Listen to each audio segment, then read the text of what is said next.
afternoon. Good evening, everyone. Welcome to New York Yankee Mania. I'm Joe Mania. Well, we have a treat again today, everyone. We do have the live game coming on. That is on Amazon Prime tonight. How is everybody doing today? Hopefully, we have the same result as we did last night. That would totally be awesome. So we're really looking forward to that.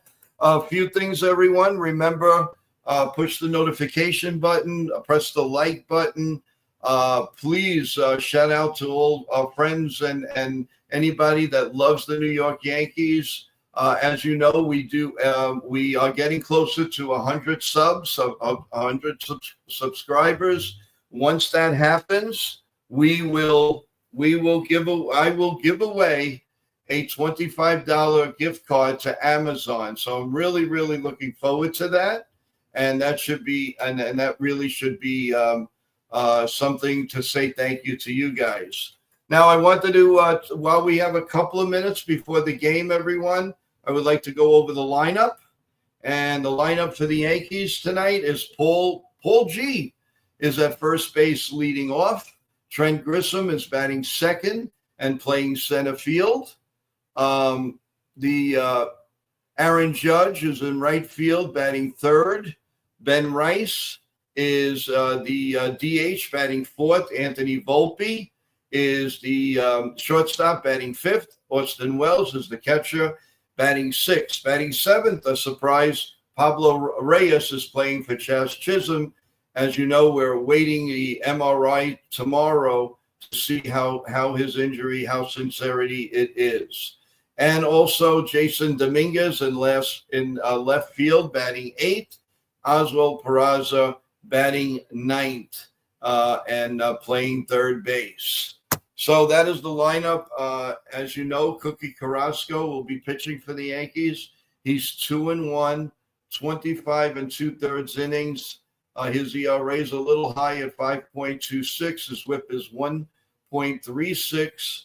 His Ks are 17, and he has 9 walks. Now, tonight, everyone, the game time is going to be 7 o'clock. Like last night, it was 6:35. But tonight, it is a little bit later. So we'll be waiting for it, but you will get every play imaginable. I want to give a shout out to Sean Browning. How are you doing? And also to Ken from The Ugly Truth. I know tonight's a big night for him and his family. They do some personal stuff together, but he may be joining us hopefully for the post-game show. So that is going on. We also have a segment in a little bit later when an update of scores in MLB from Negi Tube is going to come on, and he's going to give us the scores roughly around 7:30 or so, or whenever there's a break in the action for around that time. So he's going to come on. He's nice enough to come on and give you the scores. So everyone, talking about again, want to let everybody know. Thank you. Last night's chat was fantastic with the live stream. We had a lot of fun. It was incredible. My first game, 4 home runs I'm calling in the first inning. The odds on that, I'm not sure if that's going to happen again today. But listen, we'll settle for a win. That's the main thing. Let's settle for that win. I want to give a shout out to Jonathan. How you doing, Jonathan? Hope all is well. We are definitely looking for a good game, and let's hope that things go well, and that we start off just like we did yesterday, playing that defense, batting the way they've been batting. And go from there. So I just hope that Carrasco, Carrasco, we'll know right away if he has it or not. that ball sinks. If they're on that pitch, then unfortunately we're in for a long night. If they're not, if he's fooling them, then there is a possibility that he will have a good game. But you know what the key is? The key is that the Yanks have to pounce in the first, the second, the third inning. Of course, get that runner in from second or third, which you know they're notorious for not doing. And so, you know, these are the things that that we're looking for today. So with the starting lineup, it's a little different tonight. You know, going back to it. First of all, in the chat, what do you think of the lineup? I know Chaz is out, and he was due for a day or two off. But you know, obviously, we'd rather have him in the game at this point. But he's not. But what do you guys think about Paul G leading off and Grissom second, and Judge third, Ben Rice fourth, and Volpe fifth, Wells, and then Reyes, which I thought Oswaldo Peraza would be playing. Jason Dominguez is in left field, and Peraza is at third base. So, you know, and looking at that, I don't know. It's a weaker lineup, but we are going up against a lefty. So, you know, that might be a big help. But we'll see. Again, you have to try other things because everybody's not going to be healthy, as we know. Sean Browning is saying, hey, Joe, Judge 2 home runs tonight. And let's see, let's bring that up. Hey, I'm well with you, Sean. No question about it. It would be great. My question is, who's, you know, the protection? I like the fact that I'm not sure with the lefty, though, if I would have put Ben Rice batting fourth. I know he had a great game yesterday, but I don't know if I would go. I would go that route, and you know, I'm not sure. I'm really not.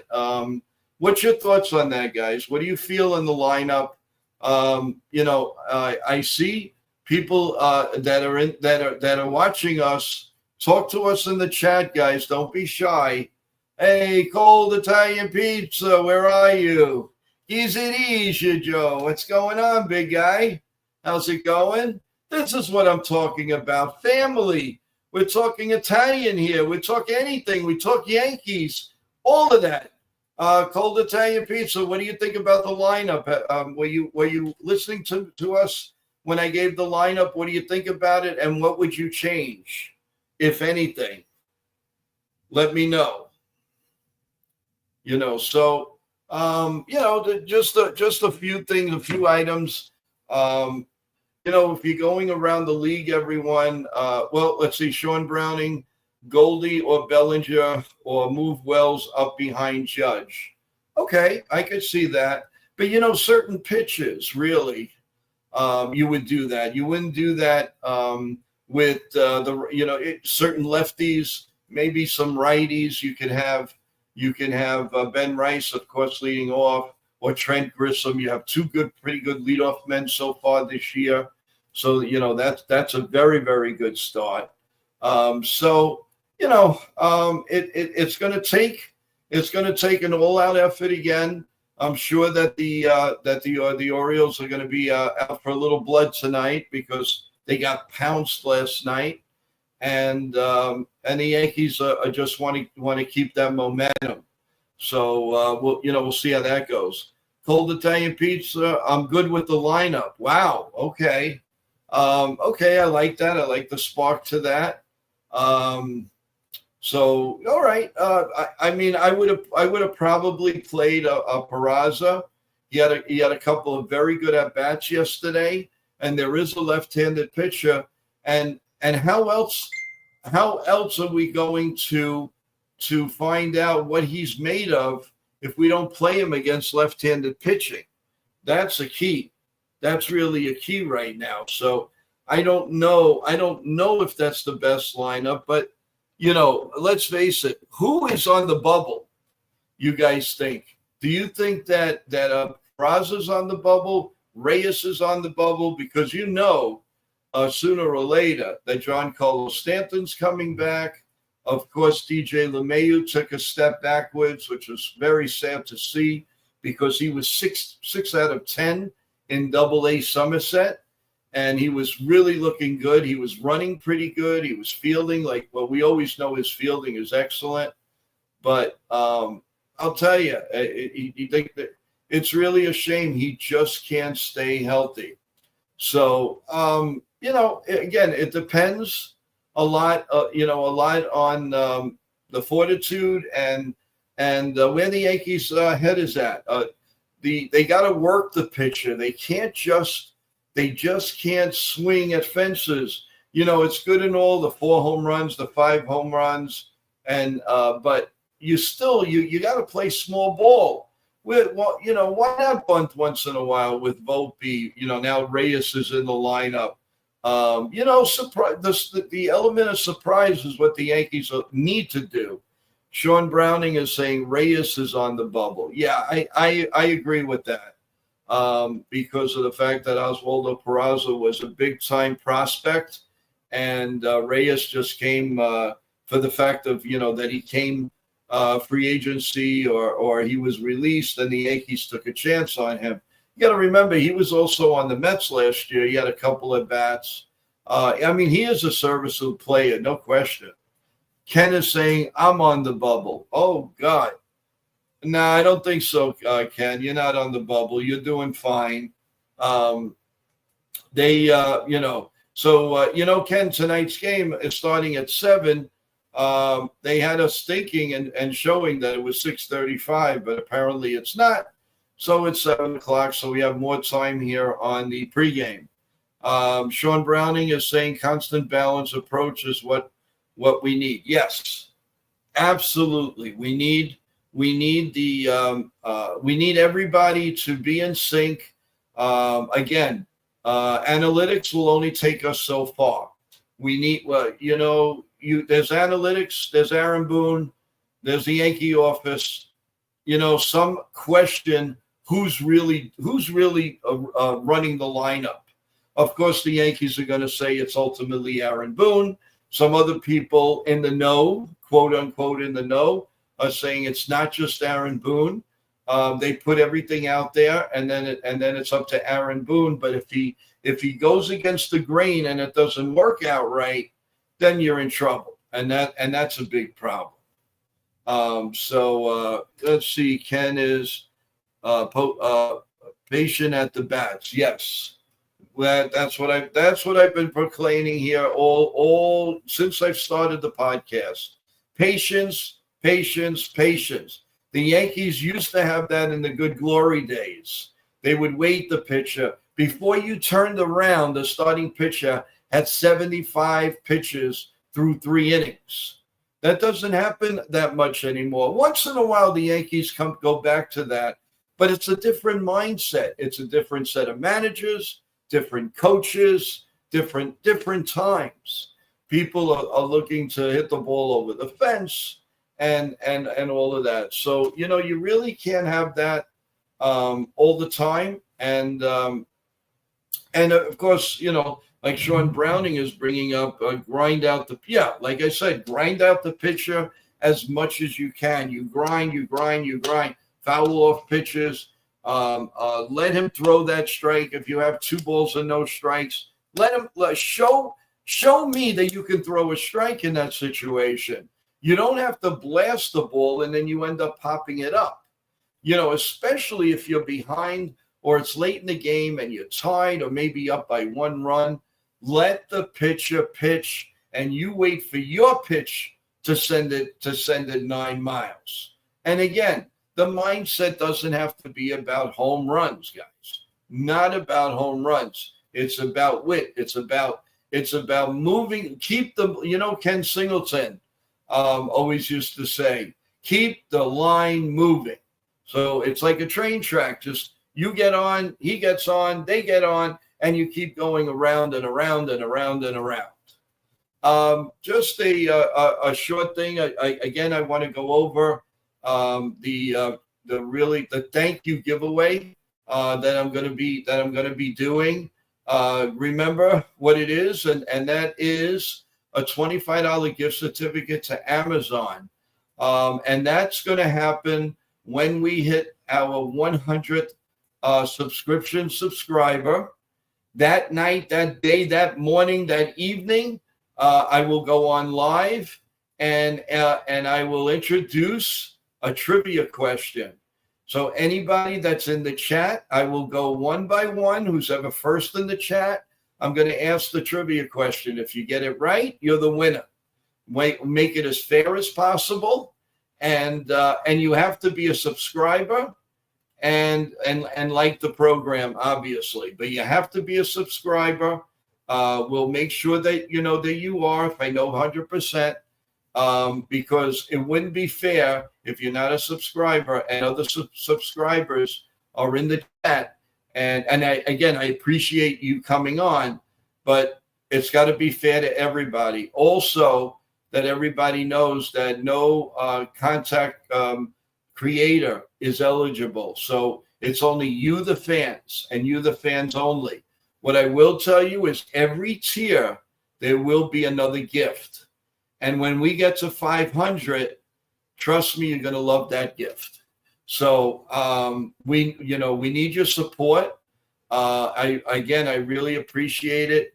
I appreciate all the comments in the morning that I give you an update of what's happening overnight. If there was any Yankee news, if there was any baseball news of importance.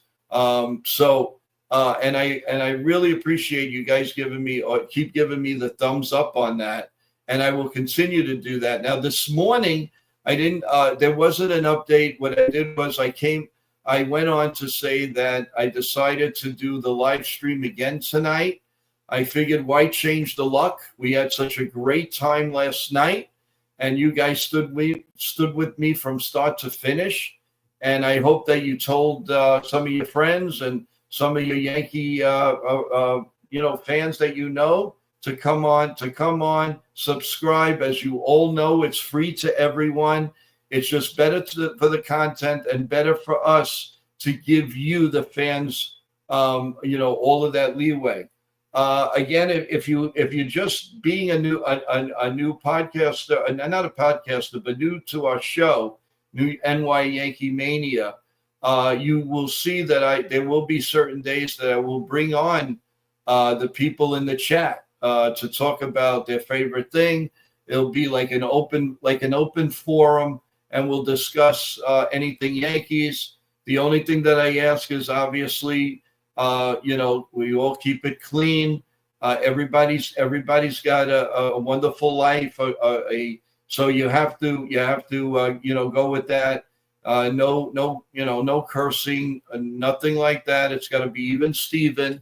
And if you don't do that, then obviously I will not invite you, not only on live, but I will definitely block you from the content. And I don't want to do that. I don't have a bad bone in my body, but we got to keep it. I mean, we could poke a little fun with each other. I don't mind that at all. But I have seen very cruel comments on other podcasters, and I don't want to see that here. We're too good for that. We're big Yankee fans here, and that's what we hold for. Let me get back in the chat. We have Real Bill is here. How you doing? Sean Browning says game is live. I guess I'm not invited. Of course you're invited, Ken. You had the big bowling match, so you're definitely invited. Real Bill gives a big thumbs up. Just got notification, Judge two-run homer night. So you guys are going full force in there. That's great. How about a little bit of prediction, guys? How far do you think Carrasco's going to go tonight? And who do you think is going to be the star of the game for the Yankees? 161. Hey, Jason, how you doing? Nothing wrong with being decent and respectful. Yes, you're 100% right, Jason. Thank you. We miss you, Jason. We want you on the as everybody knows, he's a very big contributor along with NFE You have to. We miss having them on. We love the threesome. We love to discuss the Yankees. And again, if you, I'm sure I know a lot of the people in the chat. They've been on 161 River Avenue, who does a tremendous job. And I am very, very lucky, and I feel graced that he has come on with us to be a co-host as much as he can. The same thing with NFE. So big shout out to 161 River Avenue. I hope all is well. I hope your family, your three beautiful daughters are doing well. And please come on as soon as you can. We miss you and we want you on the show. Ken is saying 4-2. I guess that means Yankees. I would guess, because as you know, Ken always leaves a show or wherever he is, let's go Yankees. Also, about Ken, the Ugly Truth, he has a podcast, and he will be on around 10:15 tomorrow morning. So we can all jump on there and give him a shout. Subscribe to him. He does great content. He also talks about past Yankees, which I love to talk about. We talk about the nil years of the early 70s, the late 60s. We talk about the 90s and how baseball has changed. And so that's a new perspective. So go to definitely go to Ken the Ugly Truth tomorrow morning. Subscribe, push the like button, and you'll get notification when he's on. And sometimes he's gracious and he asks me to come on, but it's really an open panel, which is very, very good. And he tells it like it is, folks, just like me. The only thing is I go off the handle a little bit, as everybody knows. I know people enjoy that because I like, I am not one that if a Yankee's not doing well, you're going to know about it. I'm not going to sugarcoat it. But I will not. What I will not do is lie. What I see is what I do. And if things are going well, I'm probably one of the nicest guys. When they're not going well, I'm gonna say it like it is, and it's up for debate. If you don't agree with me, that's great. I have no problem with that. But we all are entitled to our own destinations here. Shout out to Dev Finch. Thanks for joining us, Dev. How you doing? How you feeling? I know you are a little bit under the weather, so everyone here gives their thumbs up to you. I hope you're doing well. Ken started tonight's bowling with the split. Hope it isn't a sign to things to come. No, it isn't. And remember, you make that split or come close to it. I know it's easier said than done. Do a 7-10, and the Yankees are going to do well. 161 River Avenue goes, yo, Deb. So I love it that everybody gets involved in talking to everybody else. That's a great thing. I really appreciate the love and support with everybody. I'm going on my 4th week on this podcast. And because of you, the people, and the podcasters that have been so generous to help us out and be with us and partner up with us, it's amazing. And I enjoy every minute of it. Trust me when I tell you I enjoy it. I don't enjoy when obviously the Yankees are not winning or things are not going, 100%. But I definitely do enjoy either the day off or the day after that. And the one thing about the Yankees is they usually come back the next day. That I have to give them a lot of credit for. But as you know, if they're not playing good defense or if they're lackadaisical, it doesn't look like they're caring about their at-bats, well, I'm definitely going to say something about it. Going back to the chat, Dev Finch says my mouth's is doing a lot better. Fantastic, Dev. I told you, just like hang in there and all. Jason's the man. Yes, he is. So these are some of the comments. And again, I appreciate it. And without a doubt, I am so looking forward to the giveaway. It's going to be fun. Take that gift card away from me, guys. I want to give it away, no question about it. And I want to give it away with 200 sub, 300 sub, 400 sub, 500 sub, you name it. We're going to be giving away. We're going to be here. I think you're going to be excited with it. And so I'm looking forward to it, guys. So we're getting close. I believe we have 87 or 88 subs. Got to get that to 100, guys. We can do it. All you got to do is subscribe, tell friends, getting the word out, and doing a few live streams really helps. Let's see. Let me hack in on. I know the private chats here, but it's on my chat. 161 River Avenue saying, I just try to hang in with all of you, Dev. Oh yeah, no, you do more than hang in there, my friend. You are excellent. Dev says, hey Joe, I hear WWE put SmackDown back to 2 hours show again in June. Yeah, there's a lot of talk about that. And by the way, everyone, I do field once in a while some wrestling questions, and that's because I will be doing a podcast with Negi Tube very soon. We're going to introduce. It's going to be totally separate from New York Yankee Mania, and Negi Tube is a very, very good creator. He's done a lot of research. He's excellent in putting together different videos, different pictures, videos, and follows it all. We get the latest news. So I want everybody that's a WWE fan here.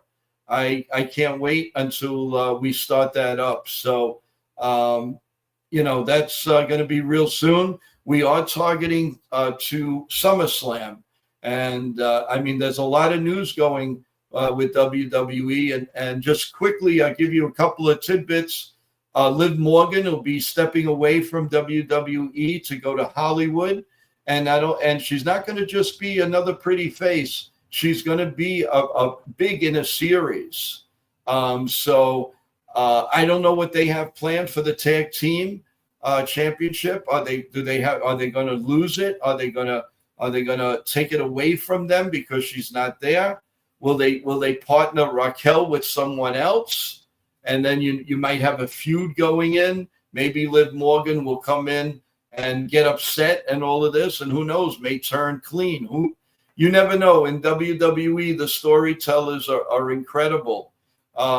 There's also rumors out there again that Cody Rhodes is taking a step back.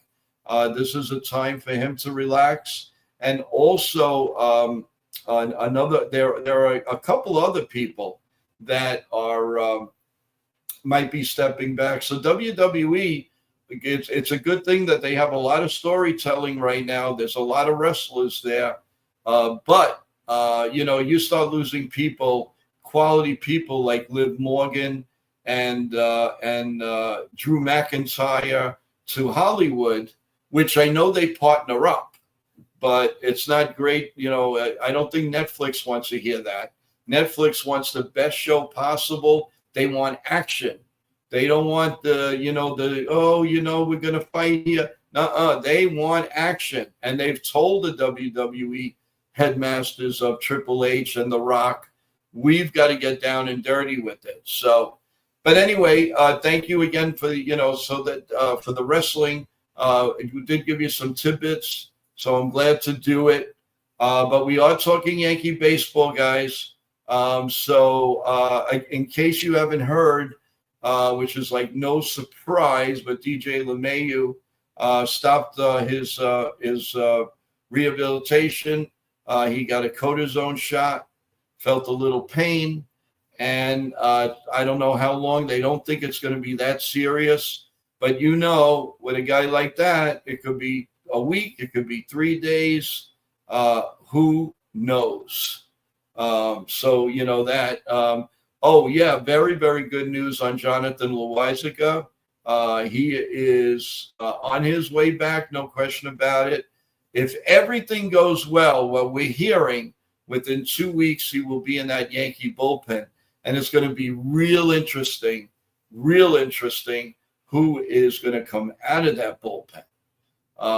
It's going to be a lot of fun. Then you have to see what happens with Marcus Stroman.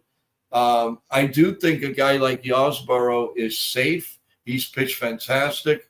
He's done everything that they can ask of him. So I definitely don't think that there's a problem there. So there's a lot to look forward to. And remember, everyone, if you have MLB.com and you make the Yankees your favorite team, you can go on there tonight and you can actually watch the double A Somerset Patriots. You can watch the triple A affiliate of the Yankees, Scranton Wilkes-Barre. You can watch the games live. You can watch it taped, and you stay up to the minute with all the other players. Spencer Jones, of course, what LeMahieu was doing. See the pictures like Kemp Sidler, how he's doing. So the Yankees have a lot of good things coming out of double. And you can also get Tampa, the Tampa Yankees. So anything in the minor leagues, if they're televising it you will see it. So that's, and tomorrow morning, I believe on the Yes Network, anybody that has the Yes Network, they are showing the Tampa Yankees. So you'll be able to see that game. So the Yes Network stays busy, just like SNY. When the Mets aren't playing, they usually have either their single A team on TV, their double A, their triple A. Sometimes they do the Yankees against the Mets in triple A or double A. So, there's a lot to watch, even though the Yankees aren't on. We will have a show tomorrow to let you know. I will let you guys know the time. It will be just a roundabout talk show. I'm hoping that I could get a couple of creators with me online to talk about the last week or so of Yankee play and the upcoming series against the pesky Tampa Bay Rays, and we go from there. So Real Bill in here. Well, they're still talking about wrestling, which was better, NWO or AEW. My opinion, I'd have to go with AEW. That's just my opinion. I see more of it. They have a lot of stars there. They could really become very, very big. I think they're being held back. I don't think they have good writers at this point, not the greatest writers. They need to bring somebody in to change the course. They have talent that they just don't use, and they don't use it correctly, and that's wrong. You have 2 or 3 shows. You have Dynamite, which is on tonight at 8:00, and you have Collision on Saturday night at 8:00. And those shows, at least one of them, has to show the other tier. And that show on Saturday night, unless you're near a pay-per-view, it's weak. Dynamite is excellent. Dynamite's a good show. They do read very well, but Collision is kind of weak. You see with the WWE, the SmackDown and Raw. At one time, Raw was much better, and now to me, SmackDown is better. So they go back and forth. So everyone, while game time is creeping up on us, give me your predictions. Who's going to be the home run king tonight, if there are any home runs, and who's going to win this game for the Yankees? I'm going to step away for 1 minute, everyone. I will be back and getting ready for the game. So just give me 1 minute, and we will be right back.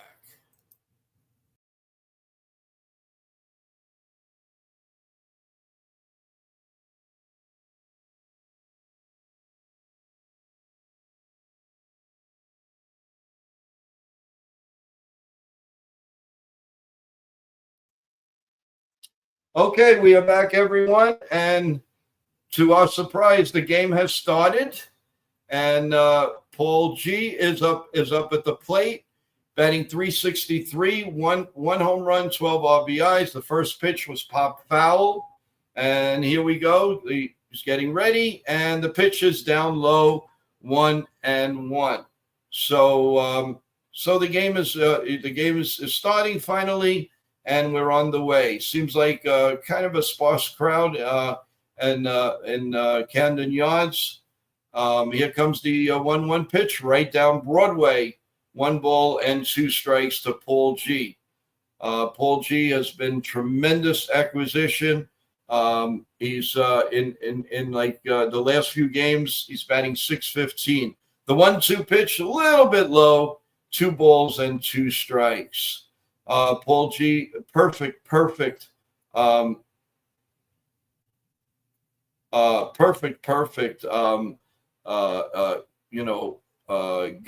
for it. We'll see how it goes. Cold Italian Pizza said, Joe, you missed the first inning. Well, on my screen, I am in the top of the first.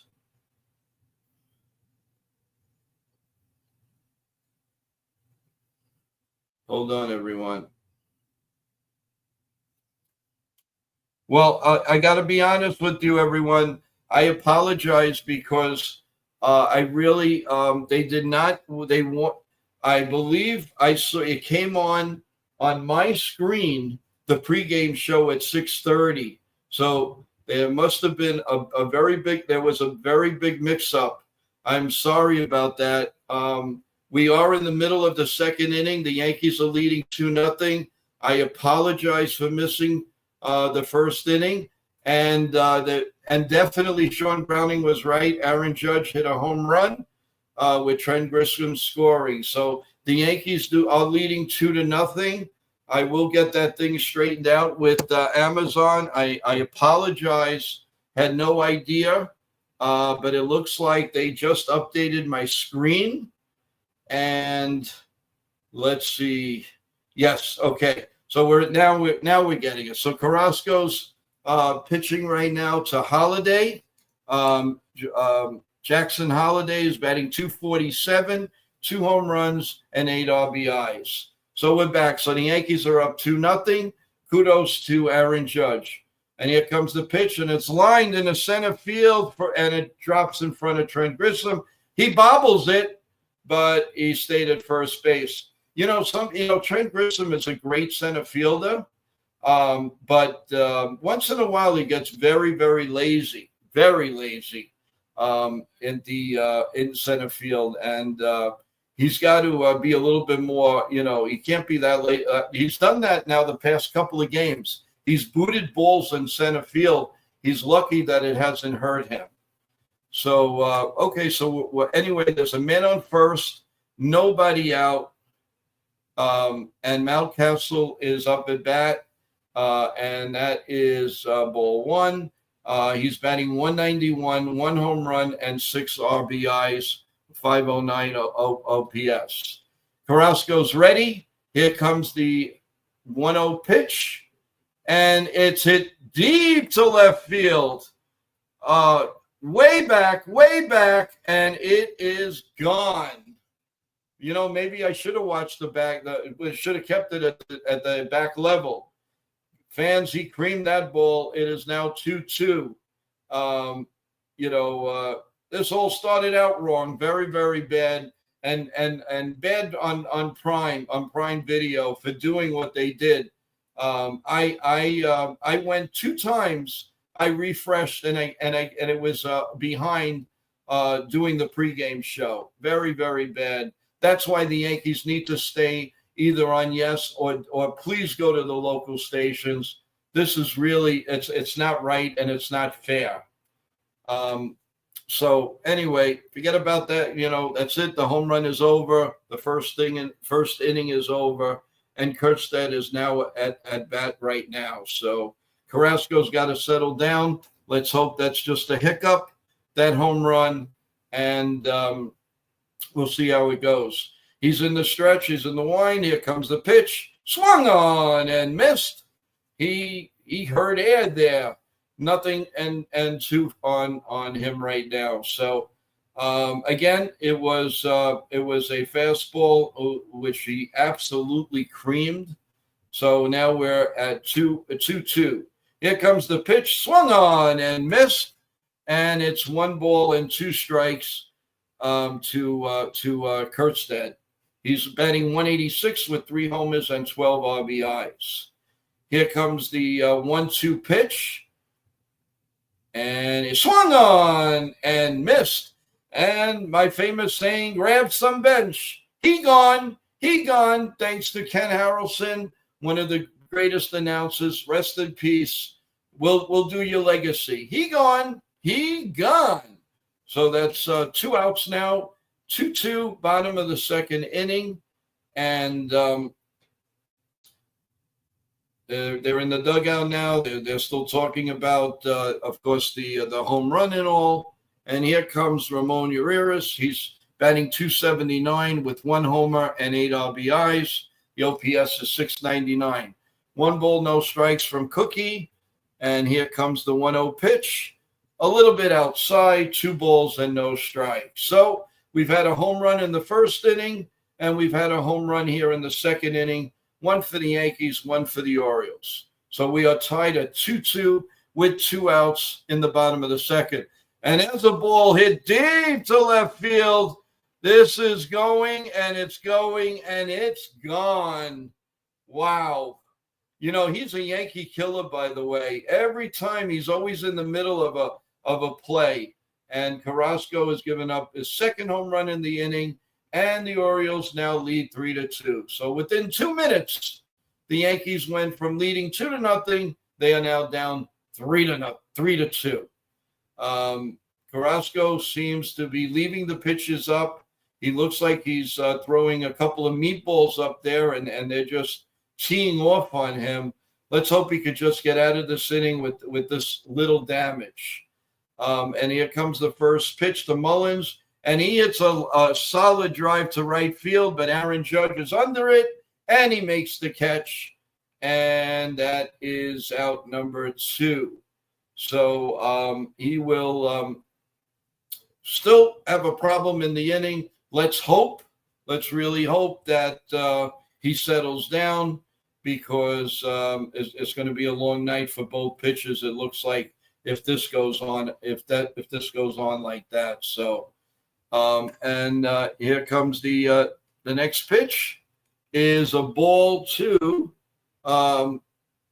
Henderson. Gunnar Henderson. 2 home runs allowed this inning by Carrasco. And here we go with the next pitch. Swung on and missed. Low and inside.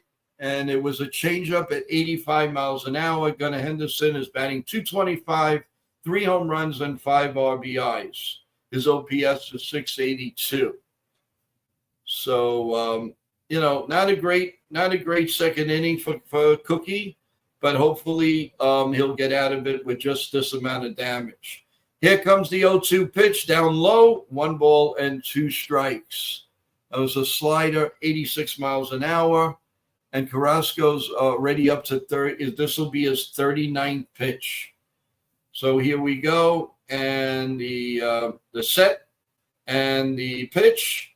Line drive to shortstop and past Anthony Volpe into center field. So this is a much different Oriole batting team tonight. They are really on the pitches. He really looks like he's different from the last start. And he really doesn't look like he has much right now. Volpe gave it a great try, but came up short. So, and it was well hit. Okay, so Russman is up. He's batting .216. He's 1 for 1, single in the first. He has 4 homers. They're going to the mound for Carrasco. I wouldn't be a bit surprised if now the thing is they're in a pickle, because do you bring in Yarbrough for the innings? I mean, he pitched Monday night, so it's going to be interesting. Carrasco's got to go at least 5 innings.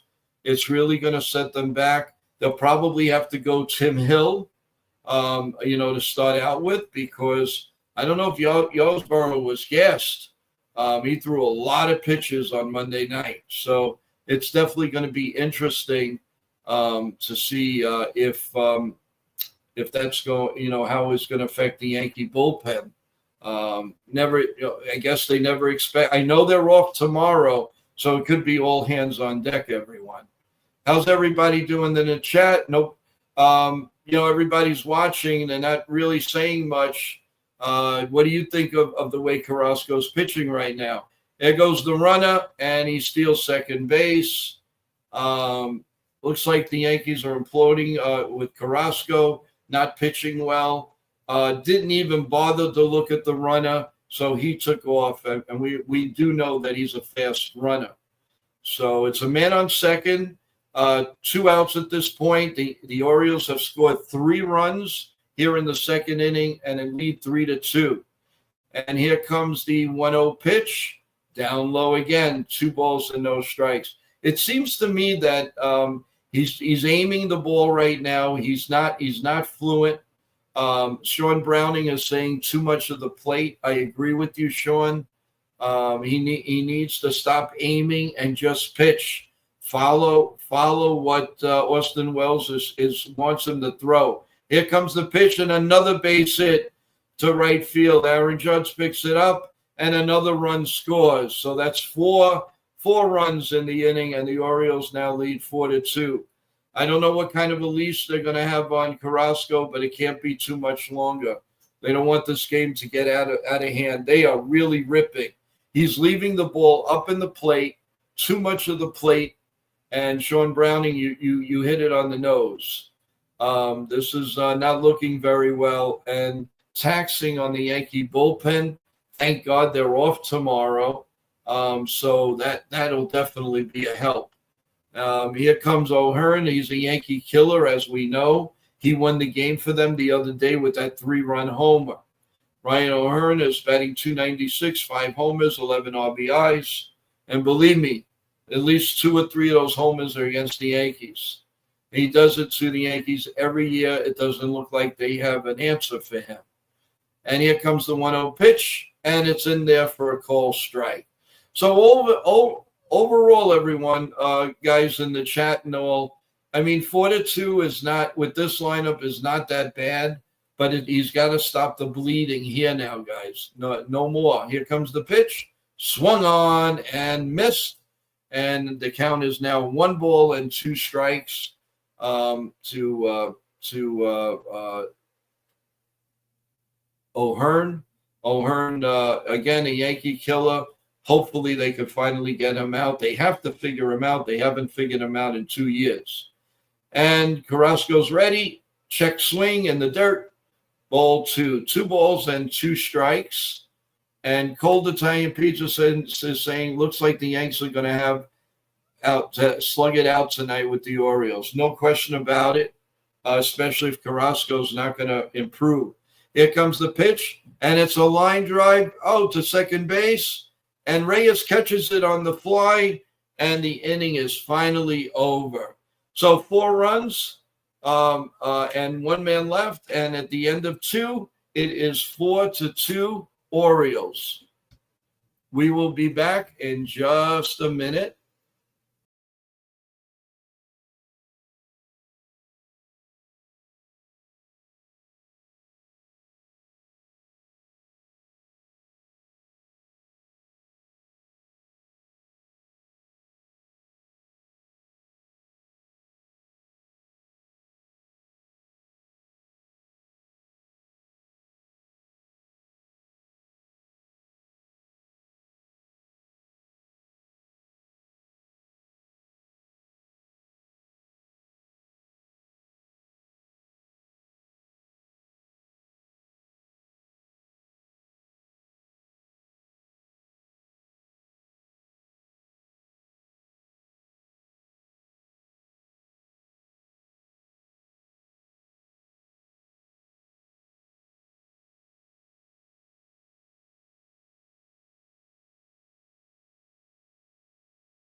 Okay, fans, we are back for the top of the third inning. While we were out, Sean Browning came up with, yeah, Joe, we have to answer back. Oh, no question about it. No question about it. That was a rough inning, but it happens, and we will do the best we can to make up for this. So up at bat now here to start the top of the third is Oswald Peraza, and he takes a too high for a ball. They're showing right now a fan reached out in left field and almost caught it barehandedly, the home run. So here's the 1-0 pitch, swung on and missed, and it's 1 ball and 1 strike to Oswaldo Peraza, who had a couple of clutch hits yesterday. He's batting .226 with a homer. Here comes the 1-1 pitch, swung on and hit on the ground to third hard. Nice play by the third baseman. Just beat him to first base, and it's 1 out. As I said, that guy is a menace to the Yankees with the bat and with the glove. He always manages to come up with a big play or a big hit. So that was a pretty good play.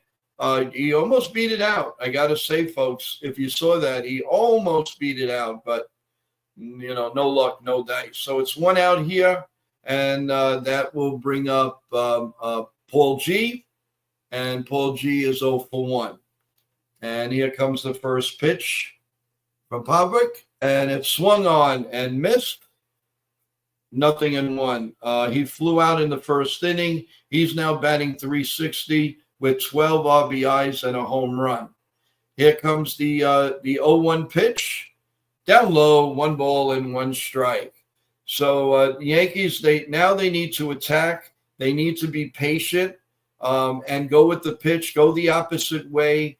They don't have to go for the 3-run homer. Don't need that, just need to get on. The next pitch is just a bit low, 2 balls and a strike to Paul G. At the end of the inning, after the both teams are over, we will get some score updates, everyone. Here comes the pitch, swung on and hit in the air to deep right field.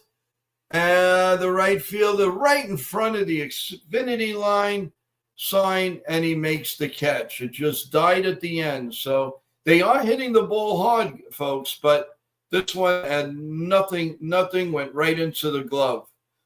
So now there's 2 outs in the inning, and nothing going on at this point. So Cade Pavlik, right now after that rocky first inning, is leading 4-2 with 2 outs here in the top of the third, and that brings up Trent Grisham. Trent Grisham is 1 for 1.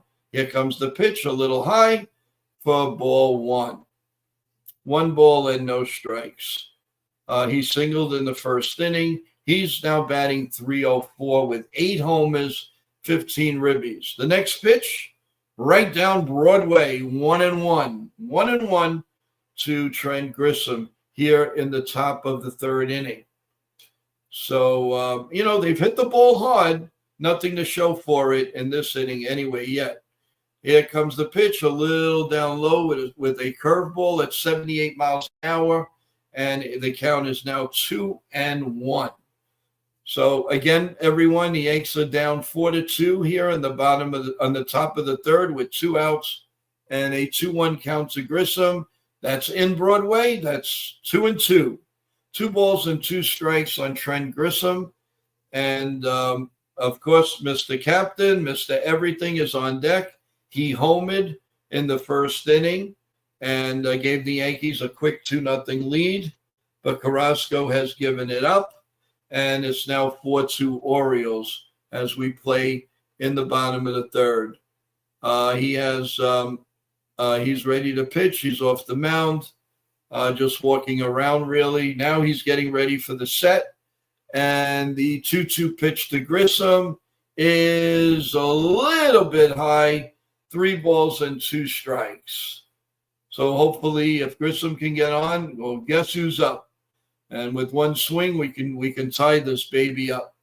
Here comes the 3-2 pitch. Ready to sign, and it's way up high.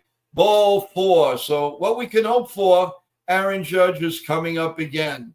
Mr. Gavadam, Mr. Everything, Mr. MVP, Mr. All-Star, you name it. Breaking home run records. Aaron Judge is batting .417, 10 homers, 31 RBIs, a ridiculous OPS of 1,267, everyone. Here comes the first pitch to Aaron Judge, and it is outside for a ball. 1 ball and no strikes. This season, his WAR is 2.7. The whole Oriole offense is 2.4. Here comes the 1-0 pitch to Judge. No, a throw to first. A little glance at Trent Grisham. So he's got one more throw at first base, and if he doesn't get him, he automatically goes to second base. That's one of the new rules from last year. The set and the pitch, right down Broadway, 1-1. I think Judge was probably expecting a breaking pitch, but he got the express. So it's 1 ball and 1 strike with Ben Rice waiting in the wings. Here comes the 1-1 pitch now to Aaron Judge. And here we go. And it's outside for a ball, 2 balls and 1 strike. As I said, everyone, right after this half inning, we will have a score update with Negi Tube, who's getting ready to give us the latest scores. And another throw to first. So that's it. He's got one more throw. If he in this sequence, if he throws the ball to first base and he doesn't get Grisham, then it is an automatic go to second base. So I doubt he's going to do that. But here we go. Here's the 2-1 to the captain, way outside, and it's a wild pitch. So he's going to get second base no matter what.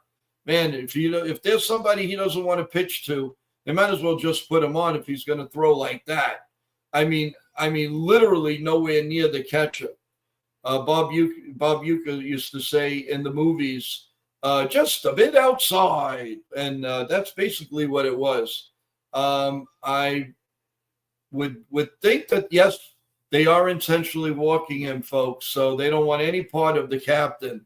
So now the Yankees have first and second with Mr. Ben Rice, who's 0 for 1, and a little break here that was just giving the Pavlich a little breather.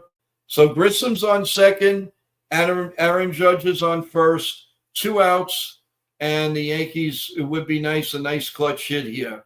First pitch is right in there, right down Broadway for a strike. Ben Rice struck out in the first inning. He's batting .275. He's got 8 homers and 15 ribbies. Here comes the next pitch. Check swing. Did he go? No, he did not. So it's 1 ball. And, they called it a strike. Looking at the thing, yes, he did go. He flipped the wrist. So it's no balls and 2 strikes on Ben Rice. And getting ready, the set and the pitch. A little high, 1 ball and 2 strikes to Ben Rice. Quick recap, it's 4-2. The Orioles lead. The Yankees took a 2-0 lead on a Judge home run. The Orioles came back with 2 home runs in bottom 2 to make it 4-2. And that's where we stand now. First and second, 2 outs, and here's the pitch to Rice, and he pops it up. He pops it up to shortstop, the shortstop going way out in the outfield. He makes the catch, Henderson, and the inning is over. So through 2.5, everyone, it's the Baltimore Orioles 2, the Baltimore Orioles 4, the New York Yankees 2. I'm going to take a break, but I'm going to send it off to Negi Tube with your scoreboard update, and we'll see you in about a minute and a half. Take it away, Negi. Hello, everyone. I hope you guys are having a fantastic day. Unfortunately, the Yankees are losing 2-4, but that's okay. But what we're going to do right now, we're going to recap. We're going to look at some of the MLB games that are happening right now. So the first one is the top of the 6th, scoreless for the Guardians and Twins. Top of the 3rd, Cardinals 4, Reds 0. Top of the 3rd, Pirates 1, Chicago Cubs 0. Top of the third, Phillies 3, Nationals 1. Bottom of the second, the Royals 2, Rays 0. Bottom of the first, Red Sox 2 and the Blue Jays 0. Bottom of the first, and the Diamondbacks and Mets are both scoreless. Back to you, Joe.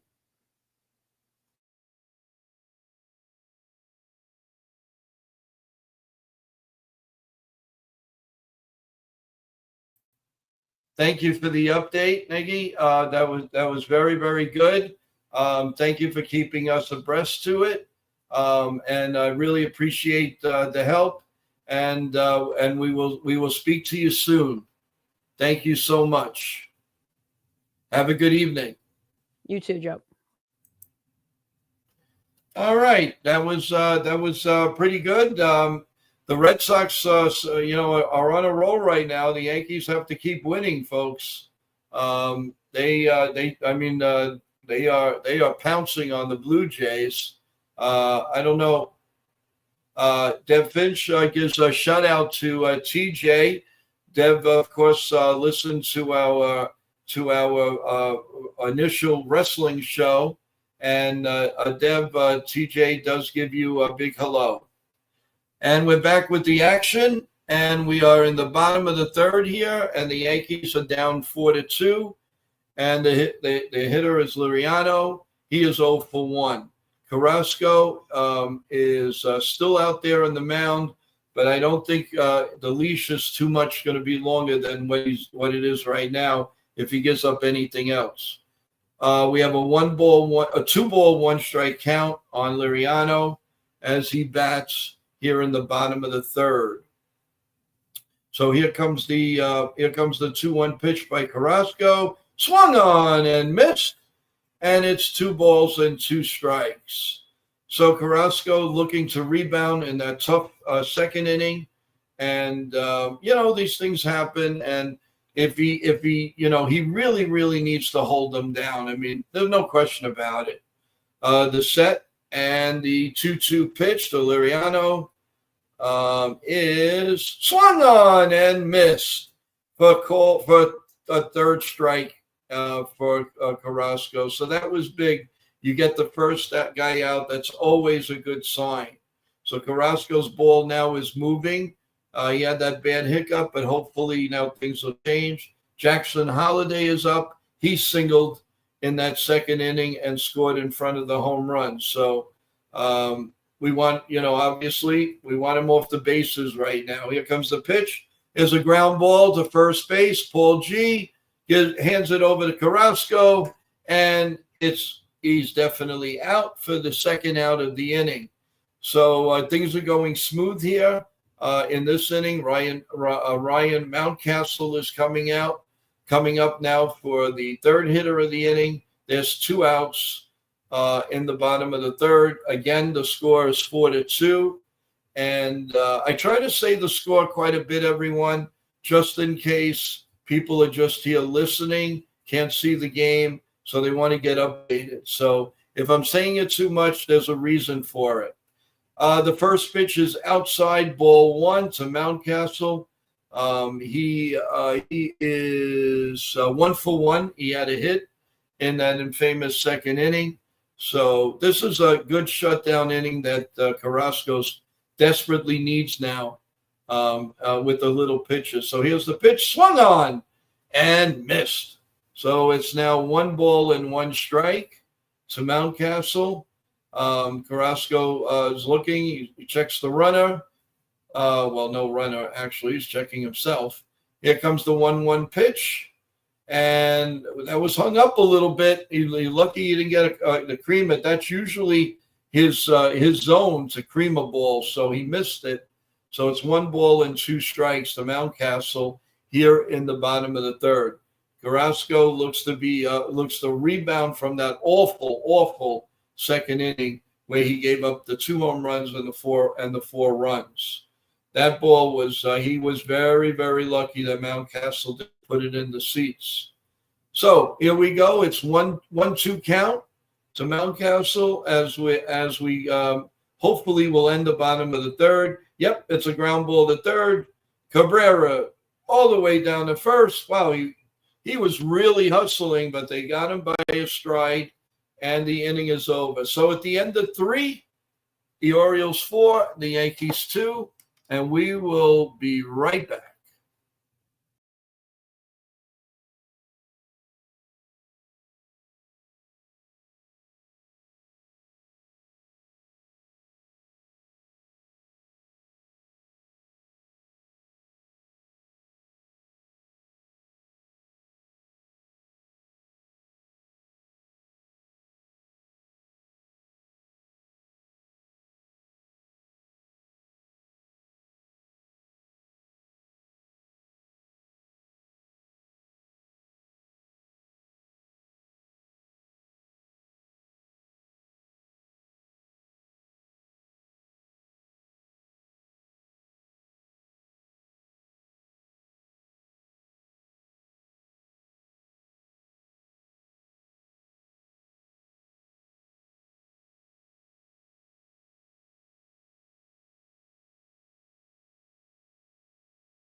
Okay, Yankee fans, Yankee Mania fans, we are back. Again, please press the like button, subscribe. And here we go with Anthony Volpe. And the top of the 4th is underway with a call, strike 1. Volpe is 0 for 1. He lined out in the first inning. He is batting a .232 at this point.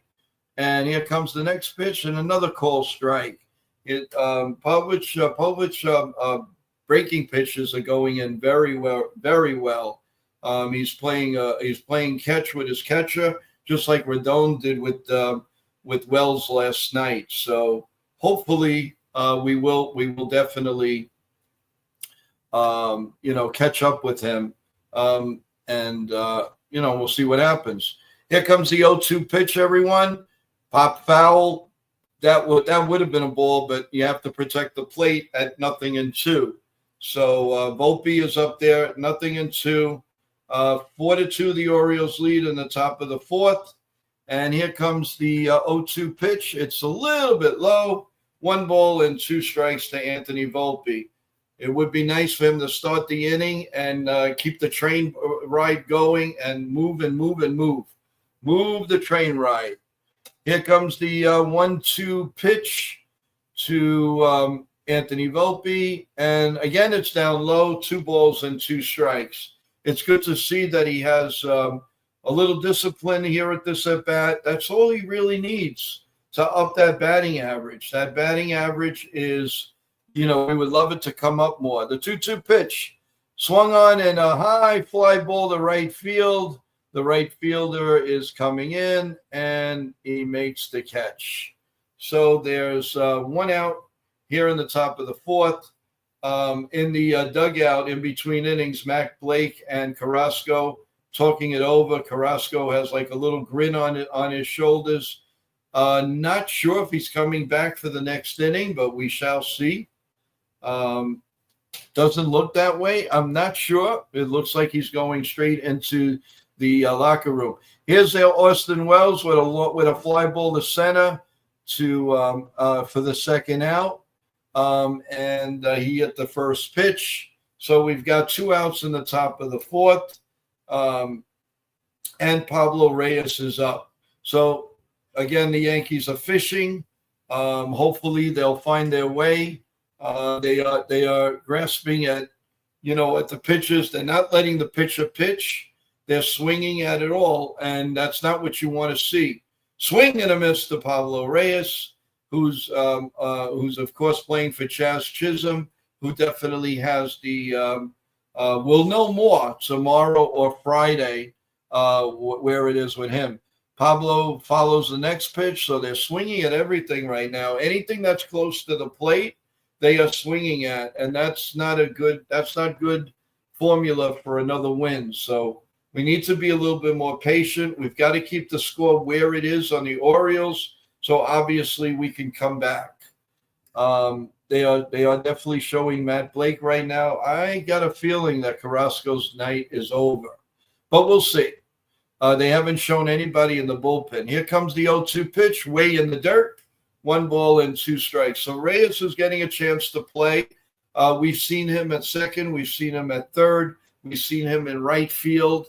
He is Mr. Everything as far as playing, but so is Cabrera and so is Peraza. So, it's nice to have versatile players like that. Here comes the 1-2 pitch, way up high. 2 balls and 2 strikes. It's obvious that the lineup is a little weaker with the left-handed pitcher. I think the Yankees will try to address that. Of course, you miss Giancarlo Stanton and LeMahieu for that matter. Here comes the 2-2 pitch, up high, 3 balls and 2 strikes. So, the bottom line is let this pitcher pitch, let him pitch it in, and then we'll see how he does. You got to make him throw pitches. And here comes the 3-2 pitch. And it's up high for ball 4. So we do have a runner on. His pitch count is getting up there. It's now 70. So he's not going to last too much longer, folks. If the Yankees are patient, we're going to get into the bullpen. And here is Jason Dominguez, who lined out in the second inning. He's 0 for 1. He's batting at 236 at this point. And this is his weaker side. But let's see what happens. Way low, ball 1 with Reyes on first base. I don't think they'll do a hit and run with him because he swings and misses too much from the right side. And straight out steal, I'm not sure about that either. With the lefty, just looking at him at first. Here comes the pitch, and it's a ground ball to third. And he throws it over to second base for the force out. And that ends the inning. So we've played 3.5, and it's the Orioles 4 and the Yankees 2. So we will be back right after this.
Okay, everyone, we are back live.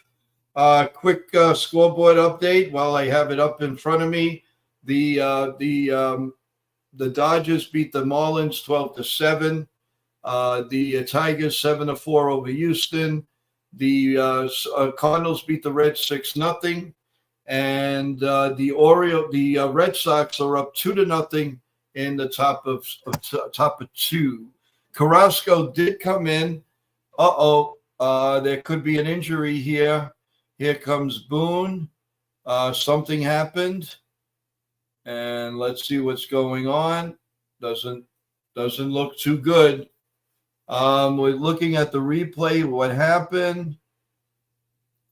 Let's see. Oh, he slipped. He slipped off the mound from his left foot. Maybe it's possible that he sprained something, but he missed a step and he went down. Let's see what's going on. They'll probably make him throw a few pitches. He looks like he's staying in. As I predicted, Tim Hill is warming up in the bullpen, everyone. So I figured they weren't going to go to Yarborough that again after all those pitches on Monday night. So let's see how it goes. Aston Kjerstad is up right now with a 183 batting average. And here we go. Here's the 0-1 pitch. And it's grounded. No, it's a line drive to right field in front of Aaron Judge. So it's a base hit. I really think it's only a matter of time that they're going to take Carrasco out. And Tim Hill will be coming into this game. Tim Hill could probably give them 2 innings. Remember, folks, there's no game tomorrow, so the Yankees can go more into the bullpen.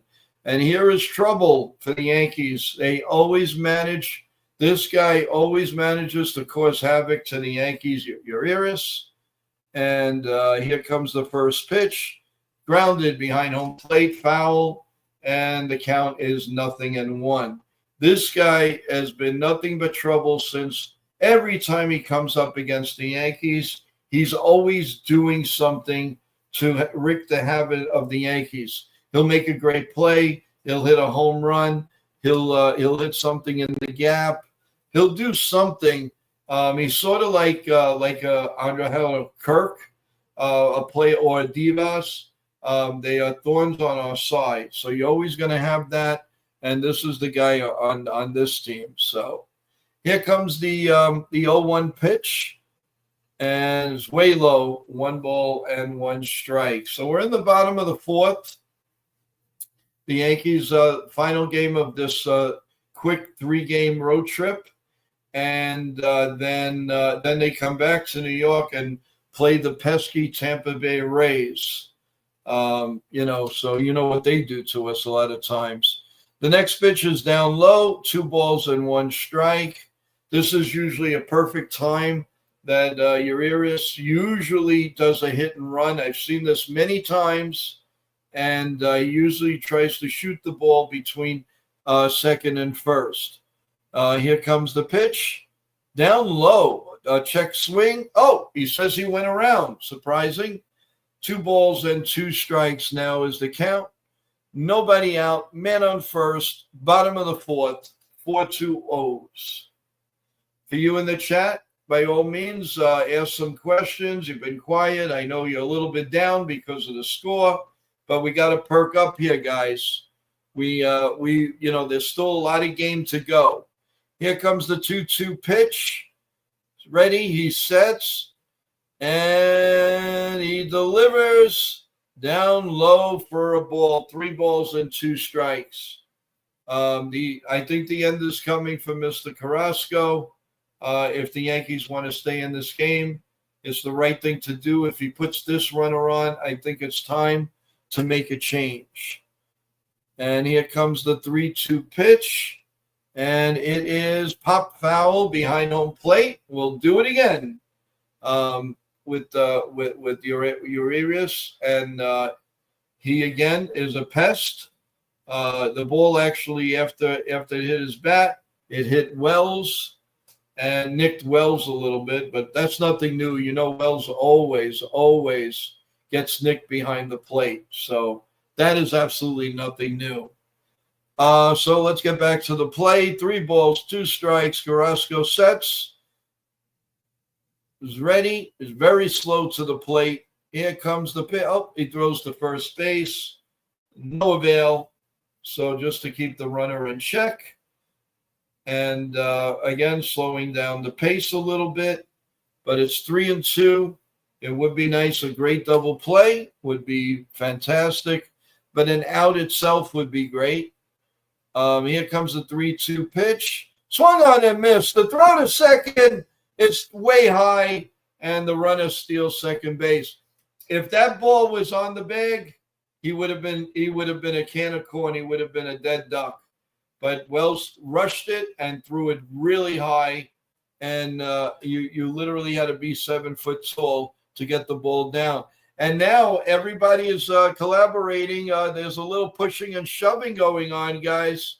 Boy, there's always every time I do a podcast, seems like there's a lot of stuff going on. I don't know what happened. I don't know if they're barking at Jeter.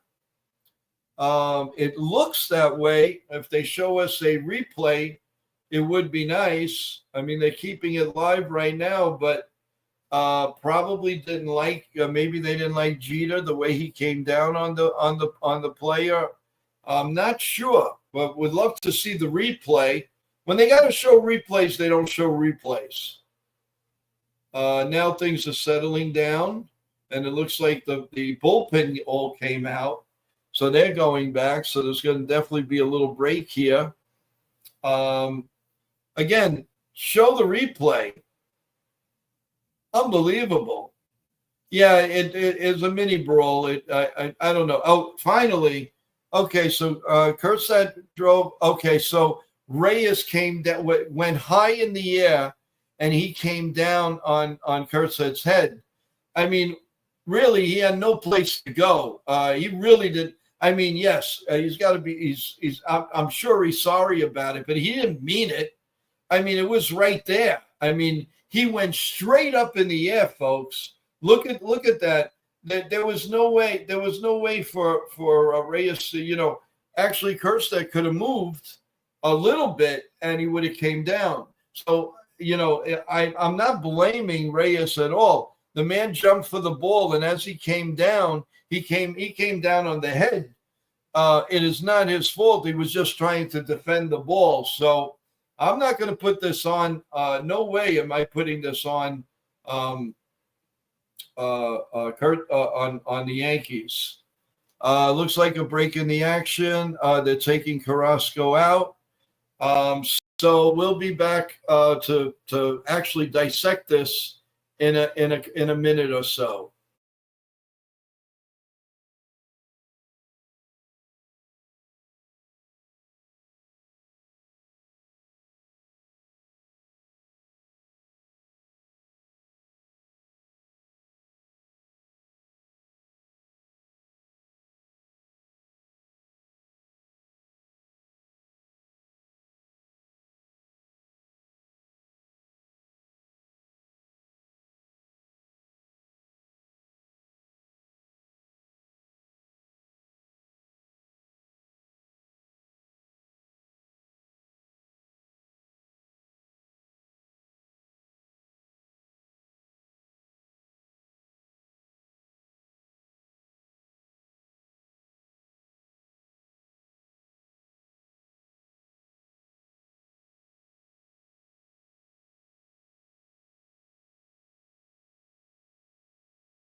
Okay, we are back, folks, and Tim Hill is in. Tim Hill has a 2.63 ERA, 13.2 innings, 2 walks, 10 strikeouts. The hitters are batting .204. The first pitch is a ball. The second pitch is fouled off. So it's 1 ball and 1 strike. So we have 1 ball, 1 strike. We have 1 out here in the bottom of the 4th. With the Yankees trailing 4-2. An update on the Red Sox-Toronto game, everyone. The Red Sox are now leading 4-0, so they are definitely taking business against Toronto. The next pitch is in there. It was a foul ball, so it's 1 ball, 2 strikes on Mullins. And here comes the pitch. He hits a long fly ball to left field, but Dominguez is settling under it. He makes the catch. Runner holds at second base. So we now have 2 outs here in the bottom of the 4th. That's where it stands right now. Now they're showing, I don't know if it was last year or the year before, there was another problem behind home plate, I think with Austin Wells moving the glove or something. So, there is some bad blood between these two teams. The next batter, ground ball to Paulie G, over to Tim Hill, and the inning is over. So at the end of 4, it's the Orioles 4, the Yankees 2. Be back in a minute, guys.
Okay, folks, we are back. We're going to the top of the 5th. Sean Browning, that was last year when Hyde wanted to go after Wells.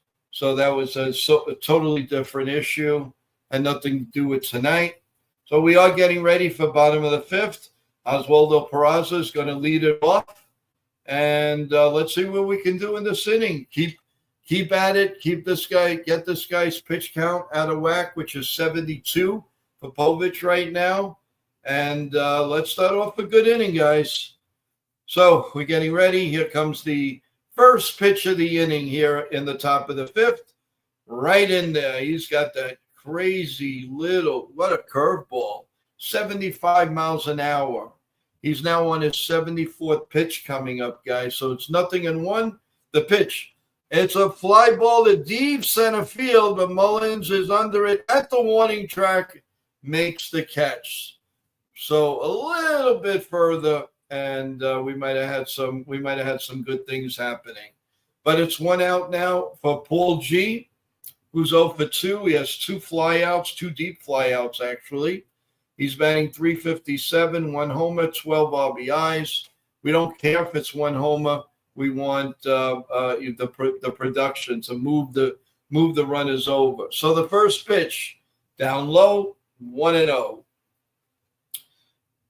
So Paul G is there. In the bullpen is Dominguez for the Orioles. I don't think this one is going to go that far. 2 balls and no strikes on a sweeper. So it's 2 balls and no strikes to Paul G here in the top of the 5th. Here comes the 2-0 pitch. Here we go. Right down Broadway, 2 balls and 1 strike. Both pitchers were very, very slow to come to the plate. They just make it without having a violation. They set and they just stand there. Here comes the 2-1 pitch. Down low, guys. 3 balls and a strike.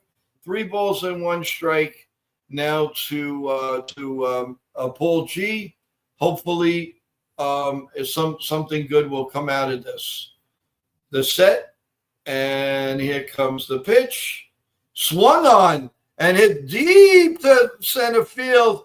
There it goes. It is out of here. A home run for Paul G. That's what I'm talking about. That's an inning, everyone. That's what we want to see. It's another big knock for my boy, Paul G. And that brings the Yankees that close, 425 feet, 109 on the velo. Wow, wow, wow, wow. The home runs are going to come from him, guys. No question about it. What a shot. That ball when it went out of, I think, any ballpark in left center field. Oh, we're now at 4-3. And I believe oh no, that is his second home run, guys. Here comes Trent Grisham, and it's outside for a ball, 1 ball and no strikes. Man, that was hit. That was hit, guys. I hope everybody saw that. I hope people in the chat are feel a little bit better. Come on, let's cheer our boys up. Here comes the pitch, a little foul off of Trent Grisham, so it's 1-1. Here's the replay, and my God, he really, you could see it coming. It was only a matter of time because he's on every pitch. He really is. I mean, this one was whacked. This one really, this was like an Aaron Judge home run, guys. This one was really tagged. So here we go. It's a 1-1 count on Trent Grisham. The pitch is a little bit low, 2 balls and a strike. And looks like hopefully, it looks like I don't think Povich is going to stay that long. I think they're going to go to the bullpen real soon. And here comes the pitch up high, 3-1, 3-1. We want him to get on. That's what we want. Come on, guys in the chat. Let's go. Let's start a rally here. We need a rally. Here comes the 3-1 pitch to Trent Grisham, right down Broadway, 3-2. 3-2 right now, everyone. So he's trying. I like the fact that the Yankees are using discipline and they're going for it. So that's a very, very good sign. Here comes the pitch, grounded behind home plate, foul. So the count is 3-2. And he's going on his 86th pitch coming up, folks, and we're only in the top of the 5th. So obviously, he's not going to last. Here comes a 3-2 pitch. The set. Here comes the wind and the pitch. Popped up behind home plate and out of play. So he's making him work. His next pitch is going to be number 87. 87 pitches, guys.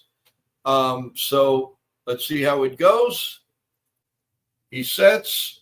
Grisham is ready. The 3-2 pitch, here it comes. Swung on and missed for strike 3. So that's 1 out.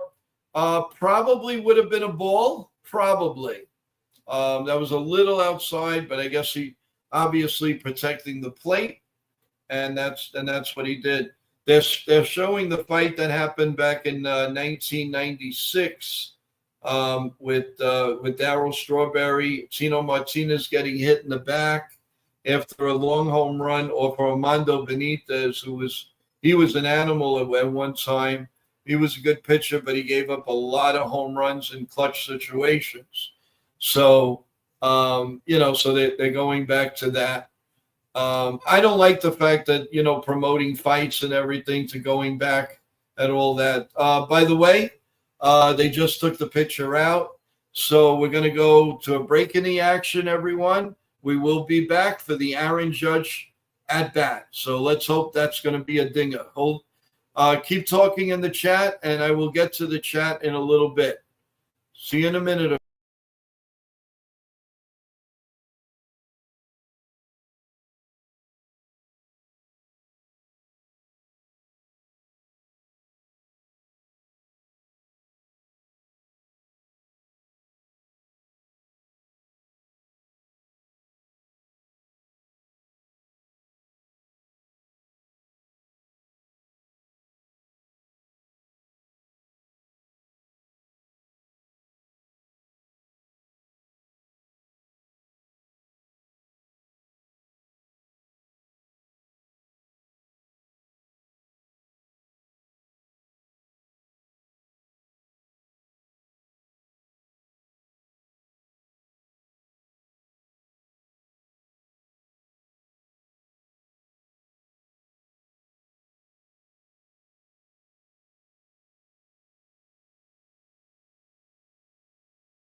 Okay, we are back, folks. Just want to remind everybody, please press the like button, the notification, and you won't miss any content from the New York Yankees, live, tape, you name it. If it's news about the Yankees or Major League Baseball, you will get it here at NY Yankee Mania. Aaron Judge steps to the plate, and he has the first pitch. And it's line to right field. And guess what, folks? It's a base hit. What a surprise. Another hit for Aaron Judge. The new pitcher is Rodriguez. And he went beautifully to right field with it. It was kind of down the middle, but he in and out swing, and he went to right field with it. So Sean Browning goes, here comes the Judge. And you're sure happy about that. So Judge is on first, 1 out, and that brings up Ben Rice. And the first pitch is a curveball up and in, 1 ball and no strikes. Up to the minute average of Aaron Judge is now 422, 10 homers, 31 RBIs, and a ridiculous 1.273 OPS. Incredible. Ball 2 on he's reached base 2 times, 22 out of his last 27 games. Unbelievable. And we're not out of April. This is the last day of April. We finally go into May at midnight. Here comes the 2-0 pitch. That was borderline, but they called it a strike. So it's 2 balls and a strike on Ben Rice. Who knows? Maybe. Well, I don't know. Yeah, I would guess a nice hit and run would be great here. Have confidence in Rice. He's ready to pitch, but he throws to first base. So he's got one more throw to first base to get him. If he doesn't, and he throws again, of course he gets second base. So Rice is 0 for 2 with a strikeout. Here comes the pitch. In there, and again, that was borderline. Those were 2 borderline pitches. I would love to see the replay. Amazon Prime is very, very slow with their replays. And here comes the 2-2 pitch to Ben Rice. Oh, they got him hooked, and he's out. Judge was running, and the first baseman dropped the ball, but they got him. They got him at second base. So, unfortunately, the inning is over. But the Yankees do get a run on Paul G's home run. So at the end of 4.5, the Yankees are trailing 4-3. Hey, Jonathan, how you doing? Thanks for a write-up. Let's see what you got going here. Jonathan says he needs more help in the lineup, without a doubt. Well, he's got Paul G, and for the most part, he's got Ben Rice. But again, like the others, it starts going down from there. And Trent Grissom is there.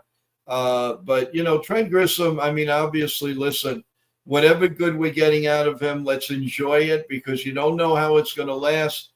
I mean, hey, he could fool us and just have a wonderful year all the way through. But I don't know. Because after what we saw last year, but in all fairness, he didn't play that much. And so that was the problem there. So I want to give a few scores, guys. Cleveland 4-0, bottom of the 7th on the Twins. The Cubs 3-2 on Pittsburgh in the top of the 5th. The Phillies lead the Nationals 4-2, bottom 5. The Royals 3-0 over Tampa Bay in middle 5. The Red Sox having their way with Toronto 4-0 mid-3rd. The Mets, unbelievable at home, are leading the Diamondbacks 1-0. And the Milwaukee Brewers 2-0 over the White Sox. The later game, the Athletics and the Texas Rangers. Your finals, the Dodgers 12-7 Marlins, Tigers 7-4 over the Astros. The Padres beat the Giants 5-3. The Mariners beat the Angels 9-3. Okay, so we're getting back to the regular action. So here we go with Andrew Rushman up at the plate, batting right-handed against Tim Hill. The first pitch is a little bit outside, 1 ball and no strikes. Sean Browning says he was an everyday starter with the Padres, comes here for the 4th outfield. Yes, you're correct, especially last year when they had Alex Verdugo. The next pitch is a little bit outside, so it's 2 balls and no strike to Rushman. And Tim Hill came in an inning ago, and he's doing a very good job. That ball's in there for a strike, 2 balls and 1 strike. Tim Hill has been a godsend for the Yankees. In the bullpen is another godsend. Fernando Cruz is warming up. So here comes the pitch. Pop foul behind first base. So the count evens at 2-2. Let's be nice to get that strikeout. As Sean Browning says, we got to keep clawing our way back into the game, even though it's only 1 run.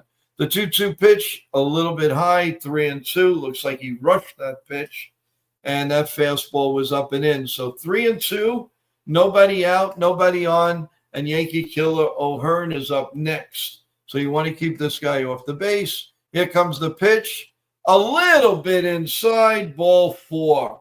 So we have runner on first and nobody out, and Yankee killer Ryan O'Hearn up. Always does damage against the Yankees. And let's hope it's a different ball game with Tim Hill on the mound. He is actually 0 for 2, a strikeout and a lineout. He's hitting .292, but he does have 5 homers. So the first pitch to O'Hearn, he sets and he delivers, and it's outside for a ball, 1 ball and no strikes. Tim Hill normally is around the plate. He doesn't really, bang it around. He goes after the players. The next pitch, a little bit inside again, 2 balls and no strikes. So far, this is not turning into a good inning. So we got to hold. They got to hold them here. Here comes the 2-0 pitch, down low, ball 3, 3-0. Not a time to lose. Not a time to lose the plate, guys. Not a time to lose it. Ramon Laureano is on deck. Here comes the 3-0 pitch. That one is down Broadway, everyone. Strike 1. So it's 3 balls and a strike to O'Hearn. Hill's ready. He sets, and he winds up. He throws the ball. Ground ball, foul behind first base. So nice comeback. 3 balls, 2 strikes. Be nice to get a strikeout, throw him out, or a double play, either which way. Let's get some outs here in the bottom of the 5th inning. Okay, so Tim Hill is ready. He sets the wind, the pitch, just a bit inside. Unbelievable. Ball 4. So now we have first and second and nobody out. I don't think Aaron Boone liked that too much. He threw a whole bunch of seeds in his mouth. Like very, very mad. So now with Liriano, he's a sneaky player. I know he's only batting in the 190s, but he'll surprise you with a bunt. He'll surprise you with the hit and run.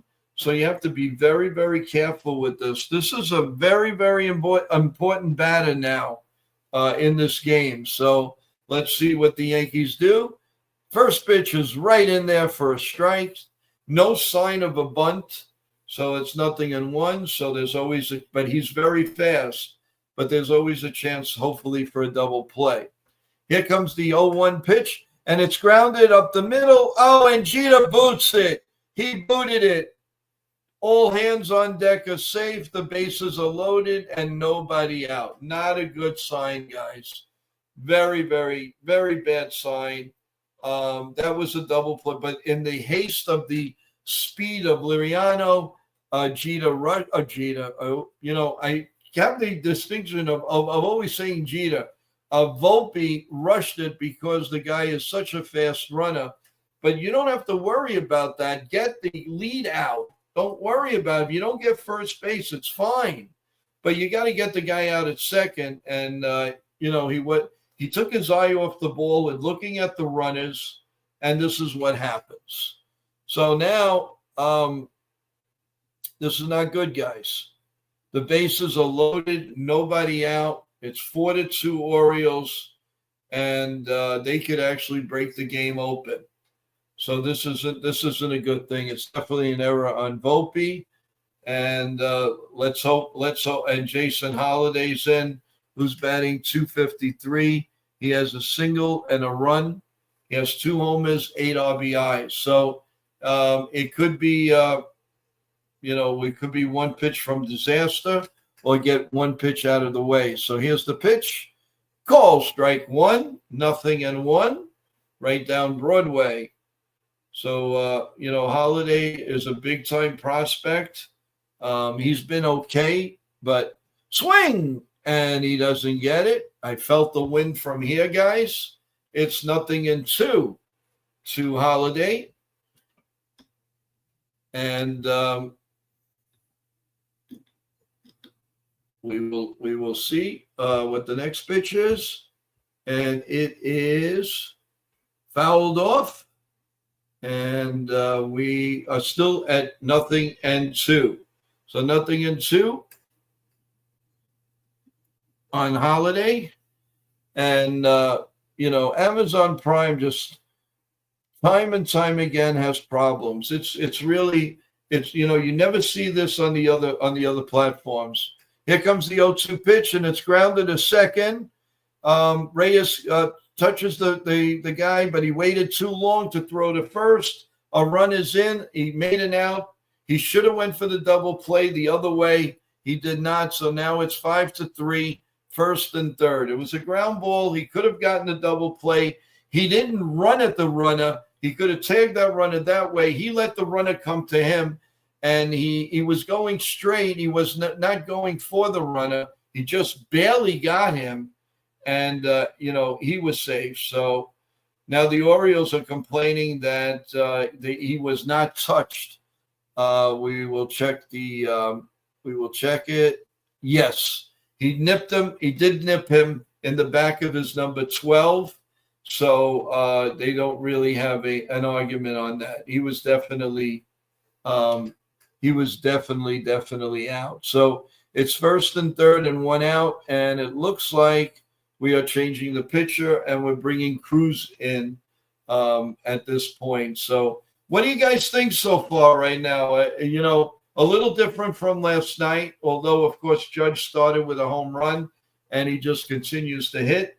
But other than that, it hasn't been a great showing by the Yankees tonight. Sean Browning is saying Hyde is always a crybaby. Sean also says, "What a rough night." Yes, it is. It's hard nosed. It's just one of those things. There were a couple of calls there were questionable. Again, the Yankees did not come through in a couple of different instances. So that combined is not a good job for formula. 1 minute, folks. We'll be right back for the very, very important next batter that Fernando Cruz hopefully will strike out. So we'll be right back in a minute.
All right, guys, we're back.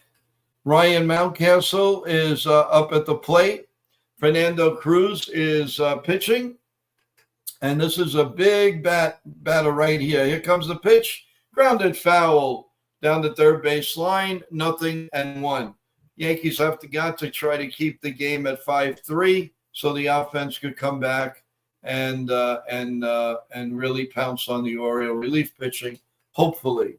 You don't want to get to their closer. He's very tough, as we know, Cano. So here comes the pitch. Swung on and missed.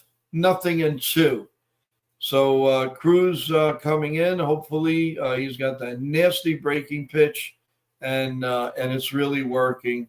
He's looked very, very good.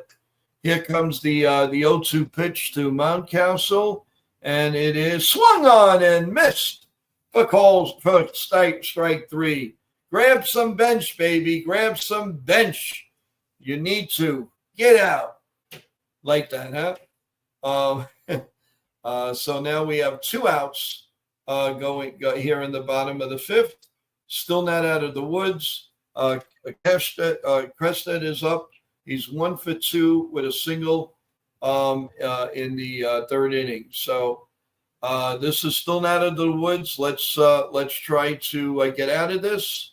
Very, very important. So here's the first pitch. A high fly ball to center field. It looks like they're out of it. Grissom makes the catch, and Cruz comes in, and he does the job. Good job by Cruz. Come on. He is rah-rahing his team at this point. So, that is very, very big. We needed to get out of there with just that 1 run. Excellent. And let's go to an update scoreboard.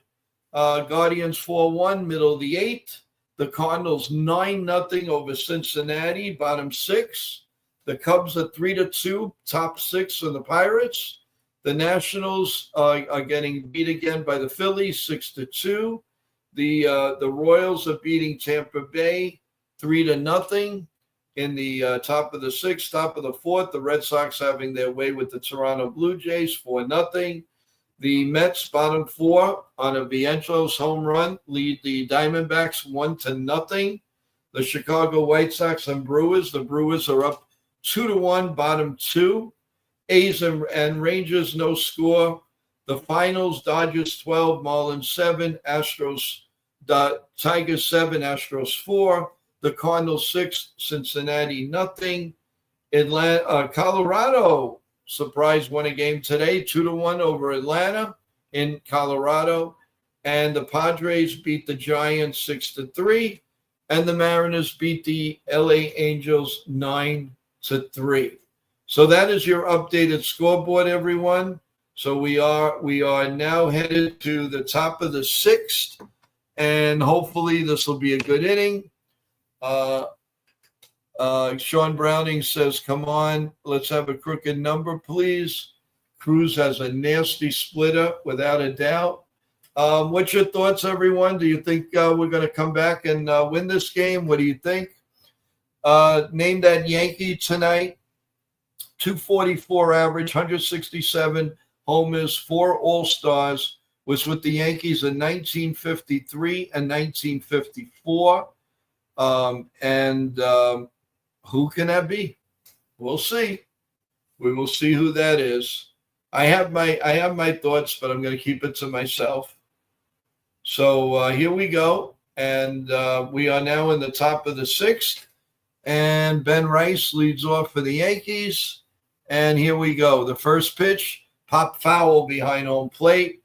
The new pitcher for the Orioles is now Aiken is now pitching for the Orioles. Keegan Aiken, 2.5 ERA, 14 innings. The pitch, ground ball, foul ball down the right field line. Just foul.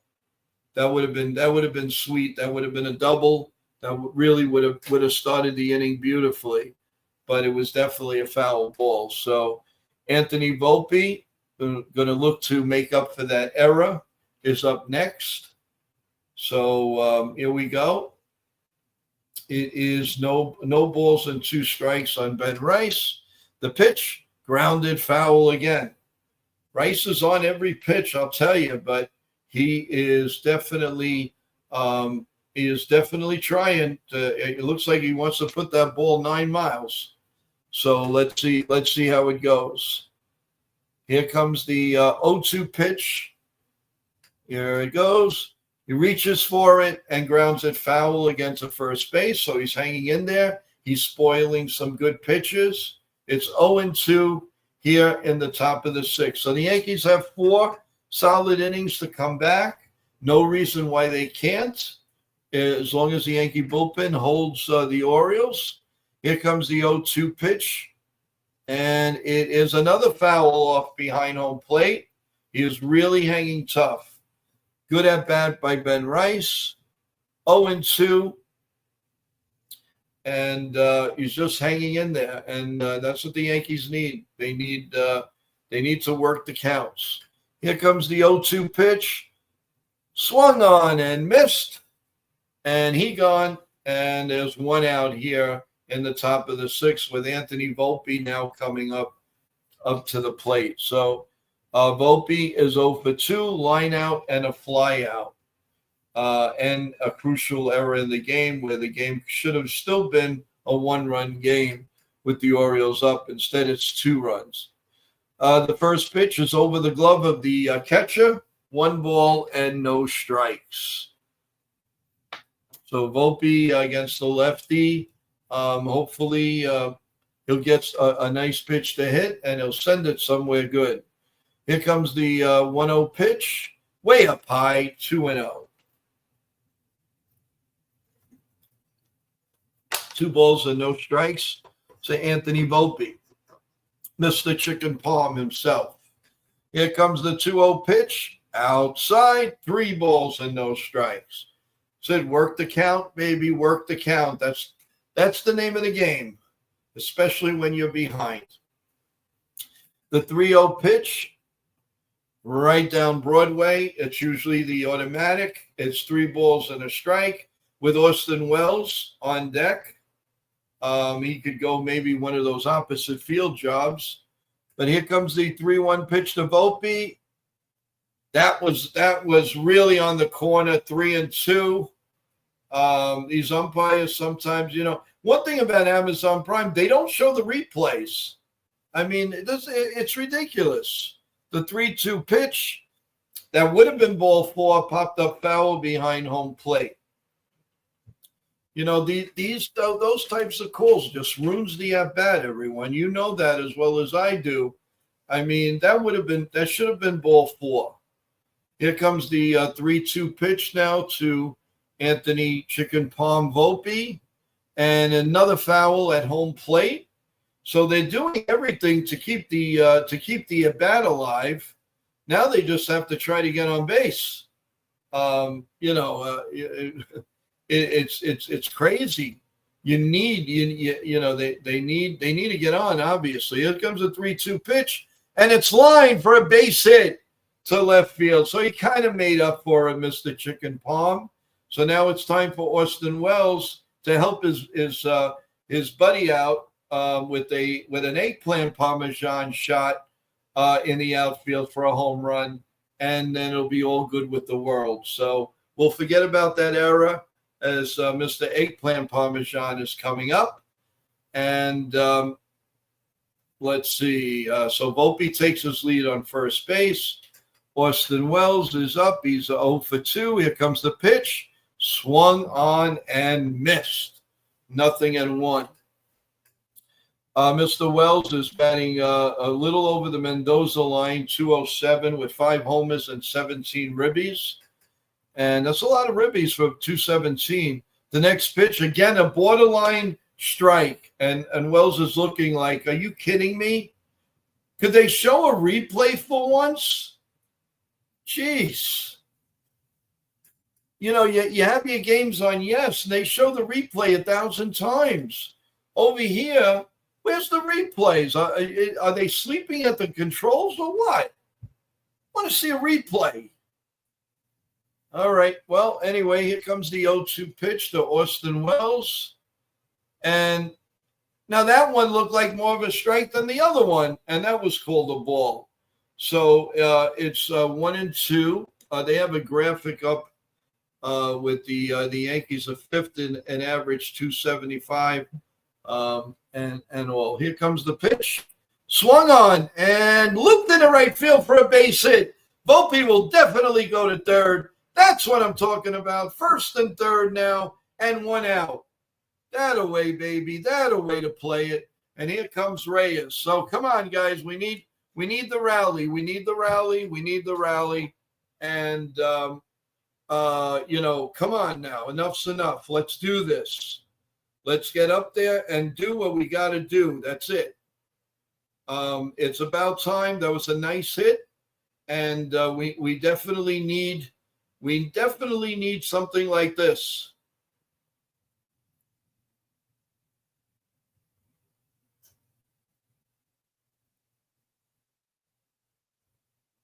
Come on, guys. Let's go. Let's go now. Let's hit that ball here.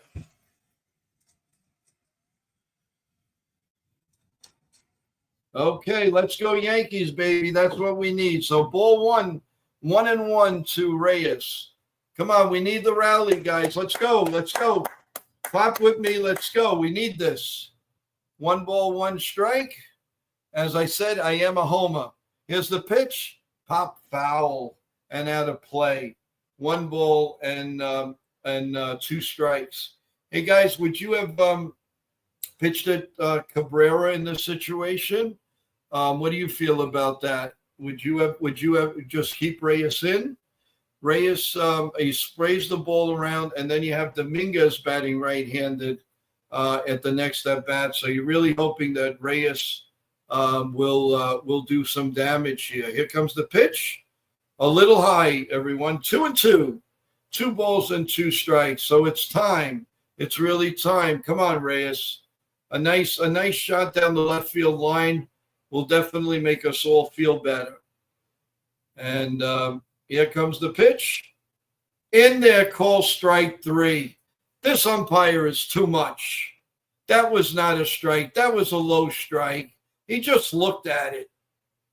Let's see. Finally, a replay. That is borderline, folks. Totally borderline. Very, very borderline. I don't know if I would have called that a strike. No way. Let's see. Well, according to the stat, when they go up close, they're calling it a strike. There's a meeting of the minds up at the plate.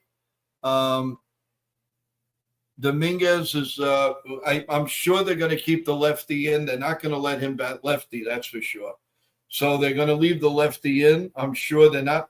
They are warming up Baker, but I seriously doubt he's going to come in. Not with Dominguez batting like a mere like 080 from the right side. Yep, I was right. He's a right-handed pitching 321, left-handed pitching 088. He's got 4 hits, and obviously this is his weakest side. So let's see if he's patient. Let's see. It's really terrible if they squander something like this. They had a nice opportunity here, so let's get on it. And the first pitch is a little high, 1 ball and no strikes. He doesn't need to cream it. He needs to meet the ball. And where it's pitched, just go after it. No funny, you just meet it. And another one of those cranky little sliders that come in. So it's 1-1. 1 ball, 1 strike on Dominguez, who's looking to break out from the right side. And there's a foul down the third base line. So it's 1 ball and 2 strikes. Oswaldo Peraza is up next. This is it looks like tonight, the weak part of the lineup between Reyes. I would have put Cabrera up, to be honest with you, even though he's not the greatest right-handed hitter, but he does hit line drives right-handed. We don't know what Reyes is really about. Here comes the 1-2 pitch, a little high, 2-2. So he's hanging in there. It's 2 balls, 2 strikes, 2 outs. The Yankees are down by 2 here in the 6th inning. It is 5-3. So here we go. The pitch, grounded foul down the third base line, the third base bag. So we'll do it again at 2-2. I have a feeling he's going to try a sweeper because the Dominguez is susceptible to those ground balls in the dirt. So we'll see. To the low pitch in the dirt. The pitch, right down Broadway. He looks at it, calls strike 3. Makes absolutely no sense. Absolutely no. Right down Broadway, and he looks at it.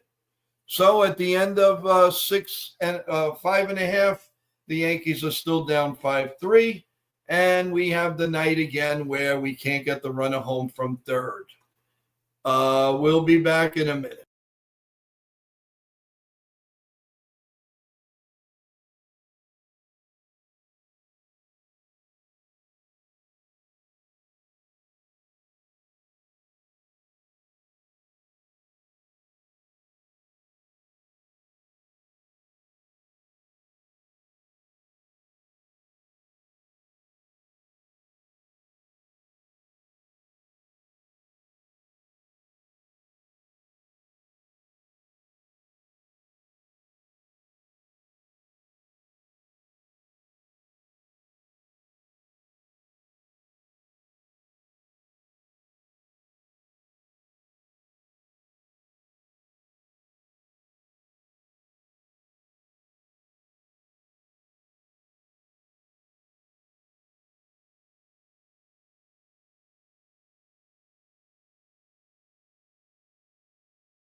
We're back, folks. Welcome again back to New York Yankee Mania. Thanks for staying with us. Right now, not the results that we want. The Yanks are trailing 5-3 going into the bottom of the 6th inning. One note I want to give to everybody, I want to make a comparison. When the Yankees are on Amazon Prime, I don't believe they have I don't even think they have a winning record. They do not play well. It's a coincidence, whatever, but they don't. But here we go with starting the bottom of the 6th. And the first pitch by Cruz is a ball 1. Pain in the neck. Ramon Urias is up. He's 1 for 2. A solo home run back in the 2nd inning. Here comes the 1-0 pitch. And it is right down Broadway. It is 1-1. Sean Browning says another failed attempt. Oh, you got that right. I've seen many of those in my day, that's for sure. The 1-1 pitch from Cruz. And it's right down Broadway. It's 1-2. He's got some curveball, some sweeper. Guy's a very, very good pitcher. And he may be used in high leverages even more than he is now if this keeps up. Here comes the 1-2 pitch down in the dirt, 2-2. Thank you, everybody that's been sticking with us all night. I really appreciate it. I hope people are enjoying the telecast. I know we're not happy right now with the score, but who knows? It ain't over till it's over. Here comes the pitch. Grounded foul. It's still 2-2 on the pain in the neck. Usually killer Yankee player, Ramon Urias, who plays third base and is always a problem against the Yanks. Here comes the 2-2 pitch, and it is down in the dirt, 3-2. 3 balls and 2 strikes on the batter. Now, remember, everyone, the Yanks are off tomorrow. The only thing you'll see, if you're lucky enough or you have the Yes Network, you will see the Single A Tampa team on the air in the morning. Here comes the 3-2 pitch, right in there, call strike 3. Now, at least he's doing it for both teams. That looks like a borderline ball. They're finally showing replay. Let's see. Very, very close. It could have gone either way. Austin Wells is a good framer, but that would have just nicked it. It could have gone, again, either way. And here's Mullins. Mullins swings and misses, strike 1. Cruz is just he's a strikeout machine. And, my hat is off to him. I mean, the guy is unreal. He's unbelievable. Here comes the pitch, swung on and missed again. 0-2 on another sweeper is incredible. His ball just sweeps and moves, and what a pitcher. I mean, and in spring training, he looks so awful. That shows you what spring training is all about. Just to loosen up and get ready. That's it. But people go gaga over those numbers. Here comes the 0-2 pitch. Coming from Cruz, swung on and missed the ball in the dirt, strike 3. Grab some bench, baby. Grab some bench. He is gone. Man, oh man, it's like good morning, good afternoon, and sayonara, good night. 2 outs here in the bottom of the 6th. Cruz just cruising along, baby. He's cruising along. Here comes the first pitch to Henderson, and that's in there for a call strike. 0-1. And they're doing a super shot right now, and he really went down to try to hit that pitch. Here comes the 0-1 pitch, swung on and missed. 0-2. They're already warming up Cano in the bullpen. So the Orioles mean business. They do not want to squander this game. But I mean, obviously, I don't know if he come in this early. So, but here comes the 0-2 pitch. The set, the wind, and swung on and missed. What an inning! What an absolute display! Fantastic for Cruz. And they go down in order. And at the end of 6, the Yankees are trailing 5-3. And we need to hit in the clutch now, guys. It's time to do it. Back in a moment.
Okay, folks, we are back with Oswaldo Peraza at the plate. Here comes the first pitch was swung on and missed. And the next pitch, little down low, 1-1. We have a 1-1 count to Oswaldo Peraza as we start the top of the 7th inning. Here comes the 1-1 pitch, up high. 2 balls and 1 strike. 2 balls and 1 strike. Here we go, top of the 7th. Yankees need a little rally here. Here we go. Swung on and hit down the third base line. Foul. 2 balls and 2 strikes. Need a rally here. We need to get on base. We had a great opportunity. We squandered it again as usual. Just never-ending story. Here comes the pitch. Down low, ball 3. 3 balls and 2 strikes to Peraza with Paul G on deck. Paul G on deck. Fans in the chat, are you comfortable the Yankees are going to come back or what? And the pitch is up high, ball 4. So a start to a good inning. Come on, guys. Let's go. Let's rally. Well, here comes Hyde. He's not fooling around. He's not going to fool around with the lead.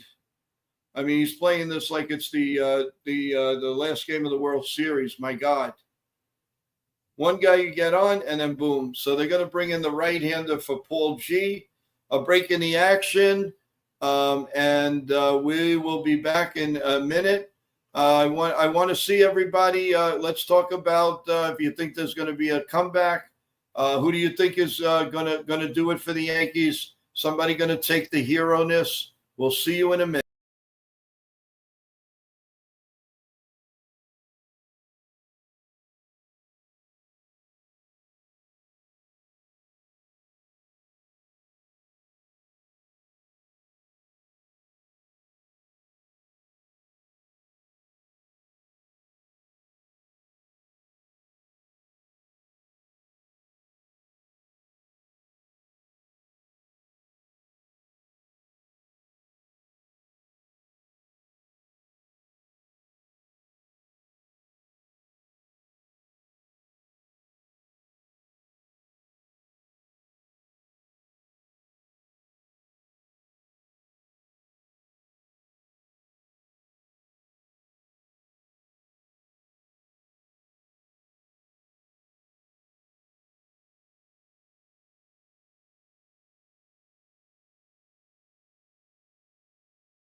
Okay, guys, we're back.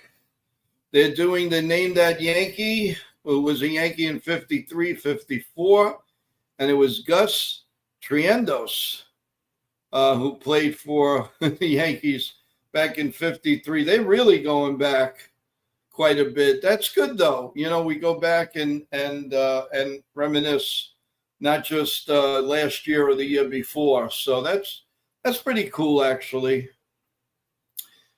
Anyway, in the chat, Sean Browning says, come back from Grish and Judge. Well, let's see how it goes. We got Yanni Cano in there. He's pitched 9 innings, no runs. Here comes the pitch, Goldschmidt. It's a little ground ball, bobbled by the third baseman, but still got him out at first base. A little faster runner, he would have made it. So it's 1 out, and Peraza goes on second base. And a little bit more. When it came out of his glove, if it would have hit the floor, Paul G would have beat that run. But unfortunately, he's not blessed with the greatest of speeds. So in that respect, you can't blame him. Here comes Trent Grisham. Let's see if Browning is right. Here comes the pitch. Swung on and hit in the air to left field. That ball is caught by the left fielder. Oh, what a catch. Oh, my God. He went diving into left center field. and made an unbelievable catch, Liriano. Unbelievable. That would have been another run, and it would have been a man on second and one out. In the meantime, it's just a man on third. It was a very, very good, great catch by Liriano. He is a good outfielder. You can't take that away from him. So it's a man on third now and 2 outs. That you can't do anything with, folks. He just made a great, great play. And here's the big boy, Aaron Judge. And the first pitch is down low for a ball. Aaron has had a really nice night again. In the bullpen, Devon Williams is warming up. Judge is 2 for 2. And like we said before, he's hitting .422. And here comes the 1-0 pitch. Down low, ball 2. I don't know if they want any part of him, although Ben Rice is up next and he's due. And he does hit right-handers very well, so let's see what happens. Sean Browning, you were almost right, man. Grissom really did everything he could. Here comes the 2-0 pitch. Swung on and into the hole for a base hit. And it's now 5-4 Yankees trail. He is a machine, a total machine. Now he's got to be batting close to .430 with an out of this world OPS. The man is just possessed. He is totally possessed. It's a ground ball. It split the third baseman and the shortstop, so it's 5-4, guys. And I think he's making a pitching change. Yes, he is. He is playing this like it's the last game of the World Series. So another break in the action. And what do you think, guys? Sean Browning saying Triple Crown GOAT. Yeah, I totally agree with that. Totally agree with that. So a little break again. And you got to pay bills, baby. See you.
Okay, we are back, folks.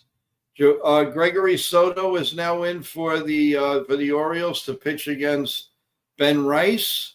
With 2 outs here, the Yankees have made it a bit closer. It's now 5-4. And again, Aaron Judge, 3 for 3. He's got I think 1,000 hits in his last 1,000 at bats. The man is just he's a giant. He's just unbelievable. And again, we're not out of April yet. Ben Rice steps in. Here comes the first pitch. And he sets, winds, delivers, ball 1. 1 ball and no strikes to Ben Rice. He's 0 for 3 today, so he's definitely ready to cream that ball. So let's see. Pitch. We said he went around. No ball, 1 ball and 1 strike to to Mr. Rice. Waiting on deck, Mr. Chicken Palm himself, Anthony Volpe. Just remember that we still have 2 more innings. He throws the ball to first base. He gets by the first baseman. And Judge now will go to at least second. Yes, he's on second base now with 2 outs.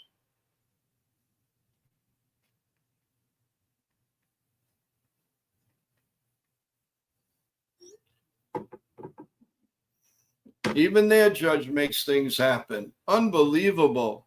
Unbelievable. Here we go. It is a 1-1 count to Mr. Ben Rice. And here we go. Swung on and hit in the air to deep right field. That ball is caught at the wall. Unbelievable. Unbelievable. We have missed it by that much.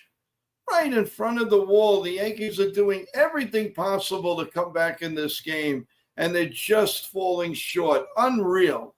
Well, we still have 2 innings. So after 7, 6.5, the Yankees are down 5-4 to the Orioles. The 7th inning stretch is coming. So that's my cue to take a little break, but we will be back before the first pitch. Go get a soda, everyone, a little snack, and please come back. Press the like button while you're at it, and, of course, the notification button. Thank you so much. We'll see you in a couple of minutes.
Okay, we're back, everyone, and a little surprise for you. Sean Browning, who always gives a lot of talking in the chat.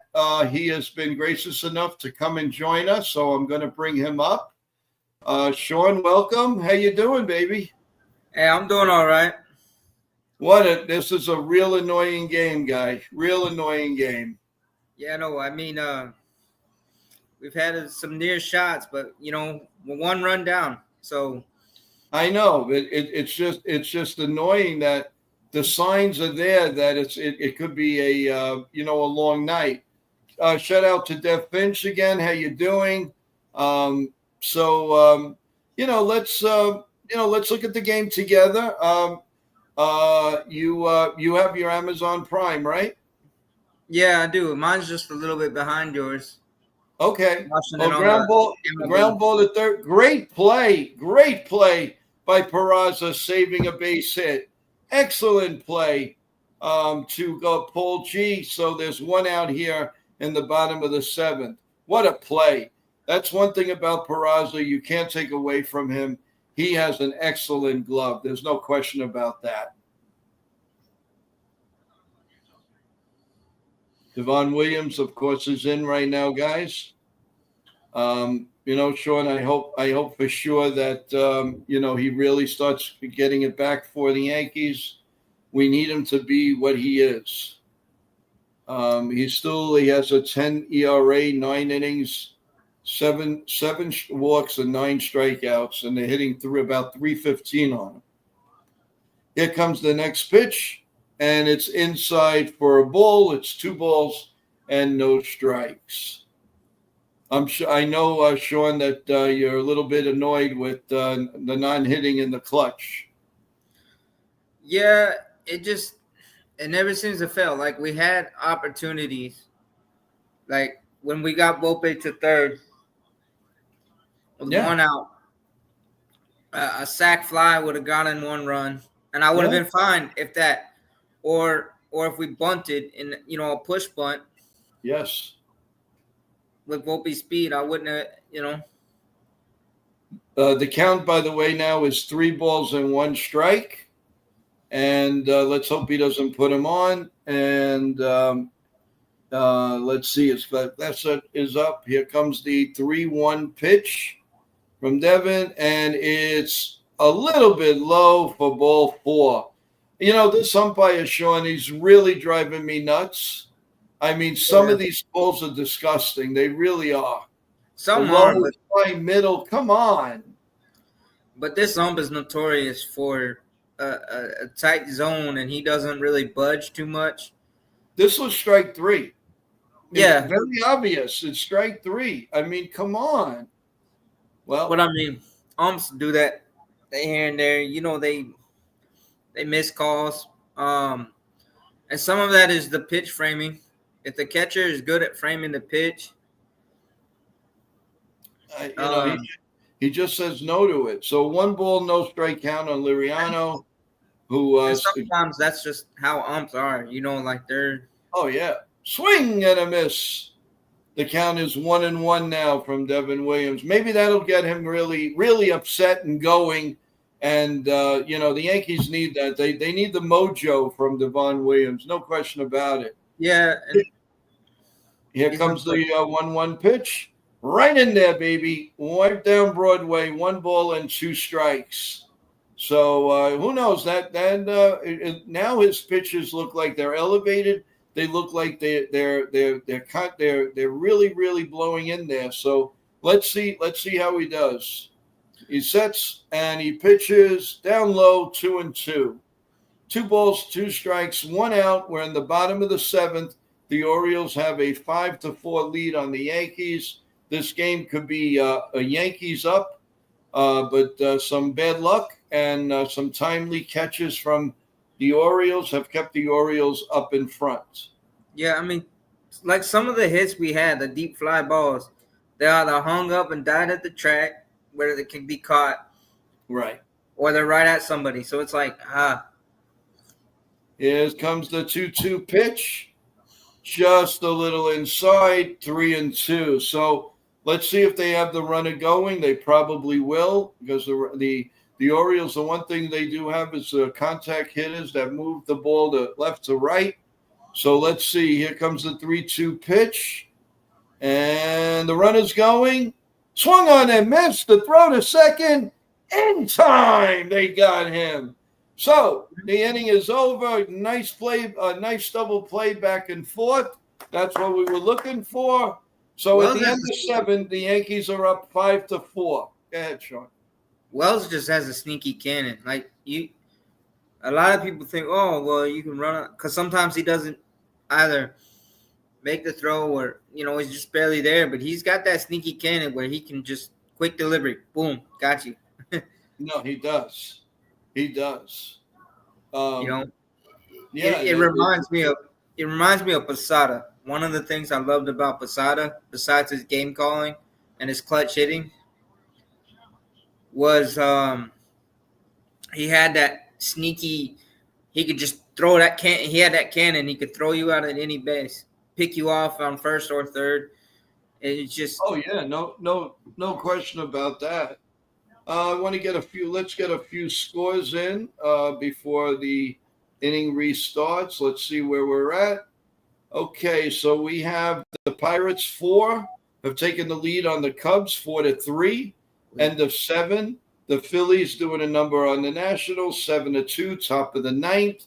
The Royals ahead of Tampa Bay 3-0. Top of the 8th. Toronto just got a few runs. The Red Sox are up now 6-3 at the end of 6. The Mets are just unbelievable at home. They're up 1-0. The pitching that they get is incredible. 1-0. We're on a Vientos home run. The Brewers are up 3-2 on the White Sox in the 5th. Top of the 4th, the Athletics lead the Texas Rangers 1-0.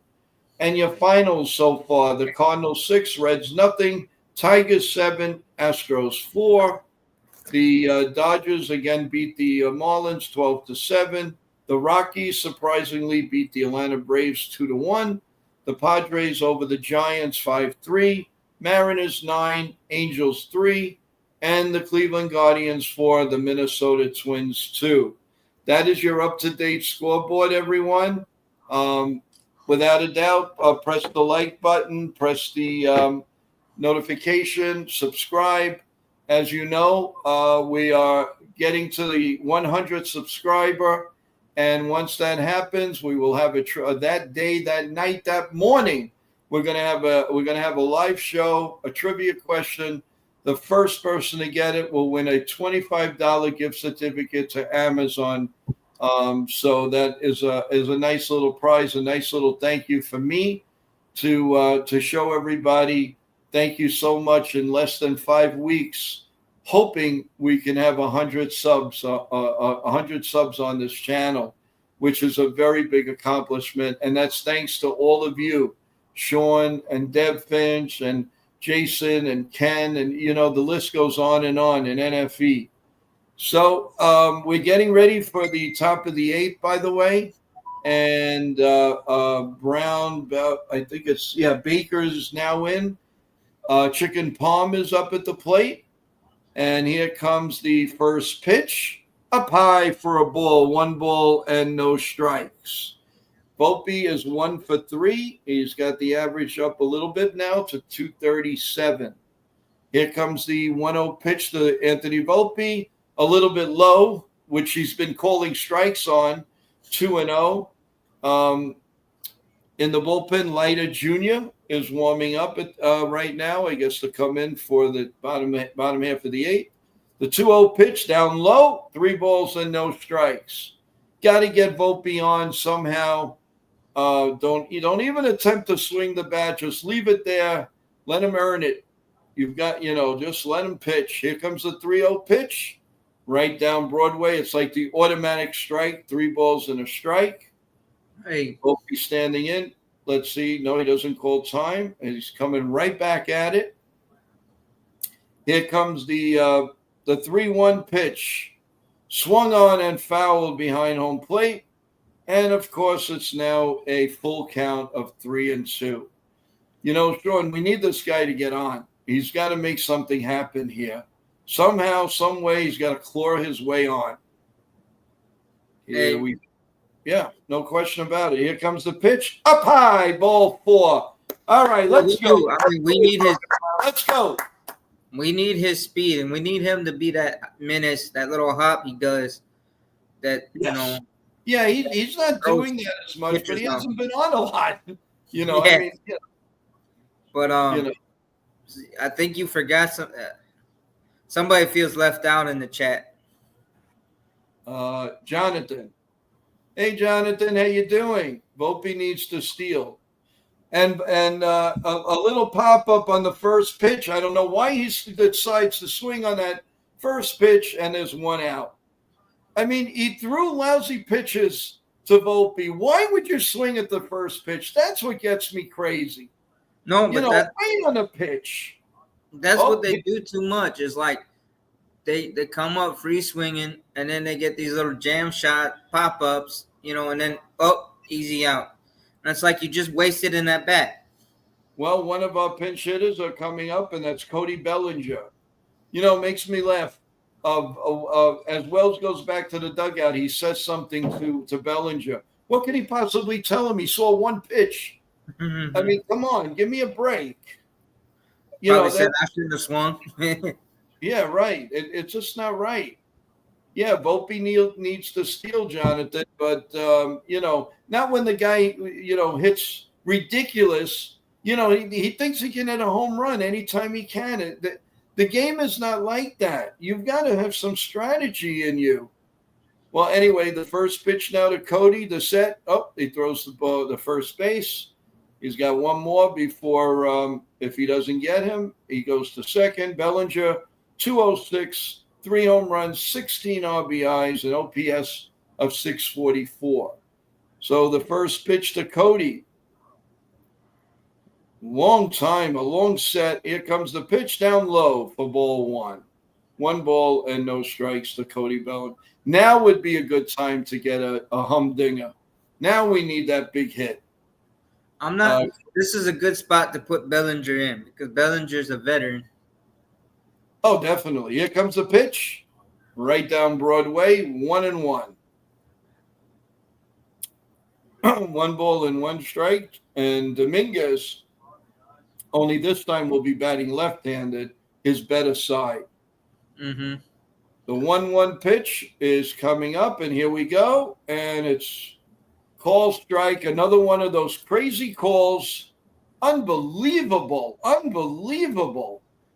They're so borderline, these calls. Now, Volpe was jumping up and down, but he did not move. Bellinger calls for time. So it's 1 ball, 2 strikes, 1 out, 5-4 Orioles, top of the 8th inning, and the Yankees need to be moving. It's getting late fast. Mm-hmm. Here we go. Is the 1-2 pitch. Volpe jumping, swung on and fouled behind home plate. And we'll do it again. It was a high pitch. It would have been a ball, but of course he's got to protect the plate. Nothing really you can do on that pitch. He's got to take this nice pitch down the right field line or hit it over the wall. He's very capable, as we know. Oh yeah. Okay, here we go. Here comes the pitch. Swung on and missed. Strike 3. He went over his head to swing at that ball. They're doing everything to lose this game, Sean. Everything they can. They're getting in their own head. They're pressing. They're trying too hard. Well, the one good thing that we have going is it looks like Aaron Judge will get up again. But how much can you? Well, Dominguez is up right now. Here comes the first pitch, up high, ball 1. How much can you ask of Aaron Judge? I mean, come on already. It's a one-man gang. It's a one-man team. Well, it's a 2-man team right now because it's Big G. I mean, not Big G. It's Paul G and Goldie and Judge. Yeah, you got Rice and you got Grisham and hot, but they're not like consistent against lefties, and so it's kind of. No, you're right. The set and the pitch, way up high, ball 2, 2-0 to Dominguez. A lot more confident on this side. 1 swing, and the Yankees could take the lead. I'm not confident at all from the right side, but definitely they have Oswaldo Cabrera getting ready too while warming up. The 2-0 pitch outside, ball 3, 3-0 on Dominguez, and I guess he's going to stay at first. Not going to take any chances because Dominguez does swing and miss a lot. Yeah, but then it's 2 outs, so right. Here comes the 3-0 pitch. Of course, the automatic strike 1. No, there's never a cause for that. It's always automatic. There's no doubt about it, unless they throw it up in the air. Yeah, if it's borderline, the ump's gonna usually call it a strike unless he feels. The next pitch is right down Broadway, so everything is down to this: 3 balls, 2 strikes, 2 outs. Volpe will be going, and let's hope that Dominguez could get his bat on the ball and swing it out there. Here comes the pitch, swung on and missed. Strike 3. On a breaking pitch, he fooled him right down the middle, 3-0, and he couldn't do SWAT with it. So at the end of 7.5, it's the Orioles 5, the Yankees 4. We'll take a break for a minute, and we'll be right back.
We are back, Sean. How you doing? What's going on? Tough I'm doing game. all right. I mean, but the other thing too is frustrating is it's a two-man show right now. I mean, I know Schmidt is reliable, but he's coming back from issues during spring, so he's still kind of in the spring mode. He's still ramping up, so I'm not putting too much on him right now. But I mean, it's the Rodon and Freed show, and the rest of our starting rotation is not giving us length. By the way, there is an update, folks. The Arizona Diamondbacks have taken a 2-1 lead on the New York Mets, bottom 7, and that's where they are right now. And the Red Sox are still up 6-3 in the bottom of the 7th with 2 outs. So that's where they are right now. And of course, there is the Yankees and the Orioles in the bottom of the 8th inning. Mark Leiter Jr. is in, and here comes the first pitch, and it's in there for a call strike to Jackson Holiday, who's 1 for 3. That all important second inning, he got a base hit in front of the home run. So here comes the 0-1 pitch by Leiter Jr. And here we go. Down low, 1 ball and 1 strike. Leiter Jr. has been he's been decent in the 9th inning. Scheduled is Oswald Peraza, Paul G, and Trent Grissom. So somebody's got to get on for Aaron Judge. Here comes the pitch. Swung on and missed. 1 ball and 2 strikes. Of course, the big man Batista is in the bullpen. If they wait him out, they can hit him. Right, Sean? Right. No Batista. question. No, I mean, because Batista has collapsed before with us. Yes. We've had an issue. I mean, we've had a history of getting to him, especially with Big 99. Yeah. Which was funny because I don't know if you heard what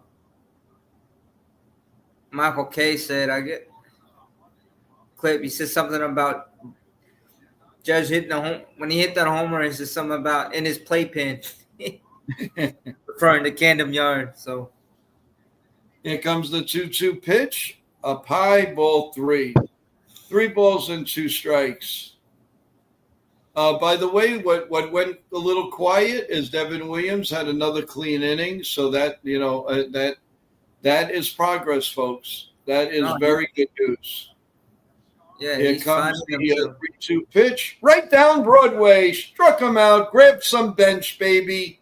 He gone. 1 out. Leiter, a lot of people like to give him a hard time, but Leiter Jr.'s. He's found that grip with that splitter, and he's found his notch in the bullpen. I know he was giving us, headaches last year. Definitely.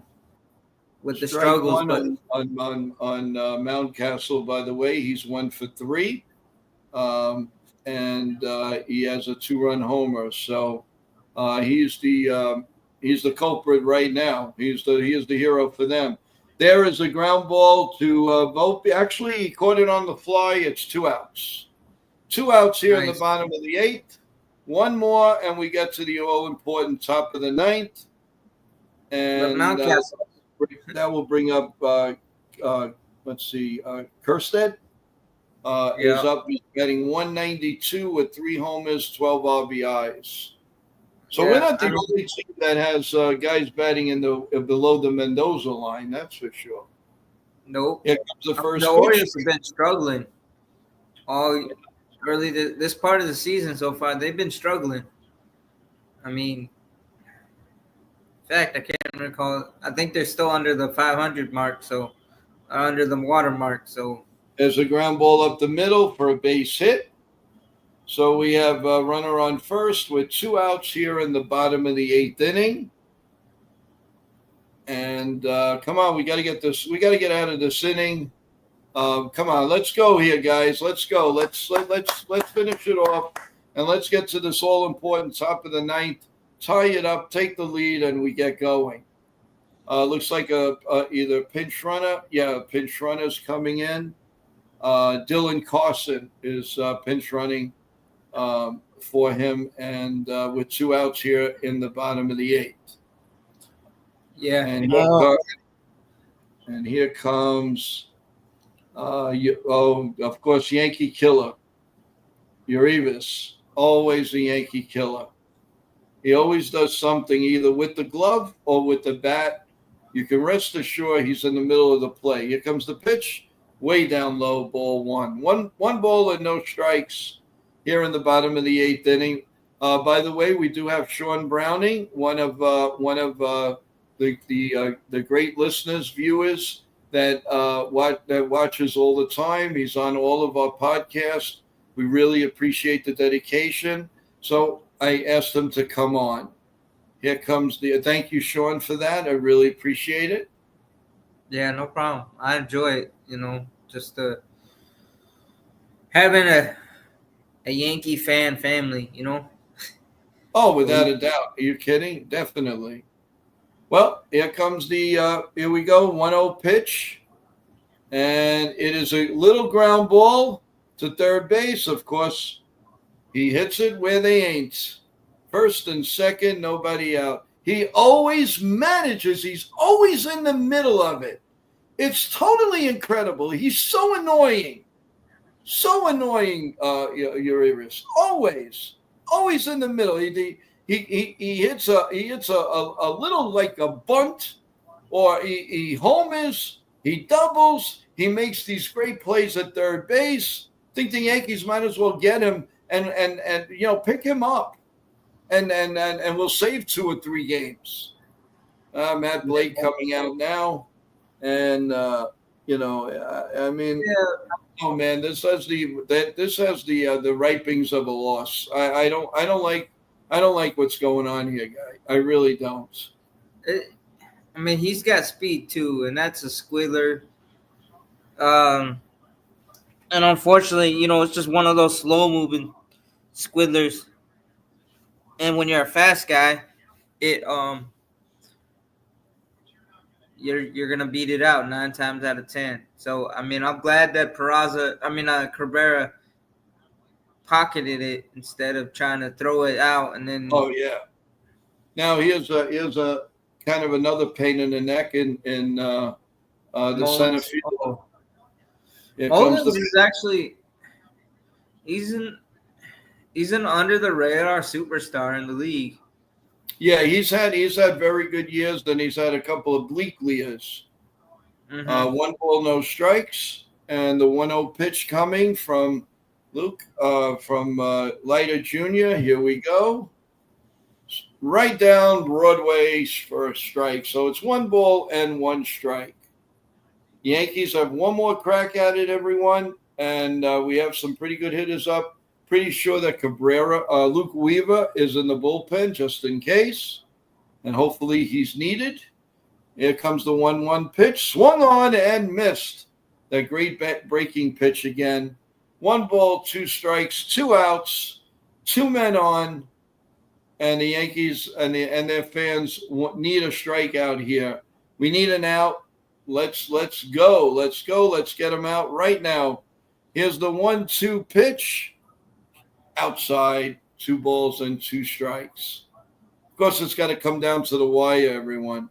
Somehow that Aaron Judge is gonna come up in the big clutch here. You know that. One way or the other. Here comes the 2-2 pitch. A turn to second base, safe.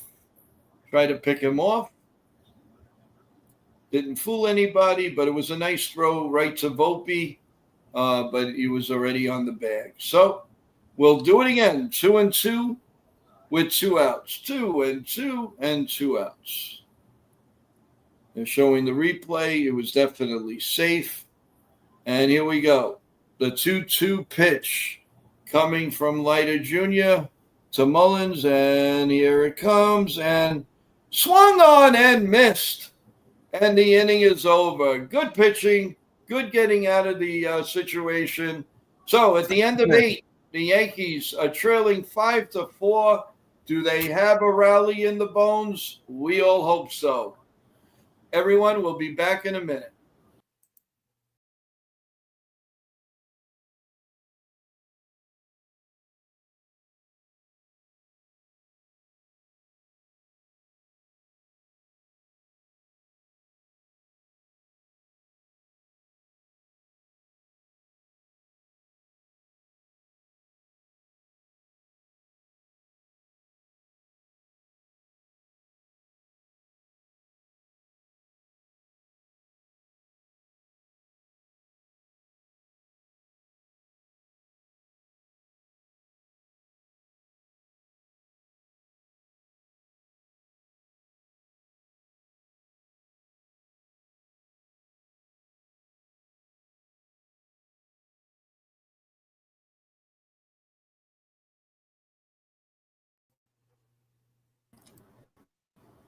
Hey, but we're back. I got a little bit of good news for Yankee fans.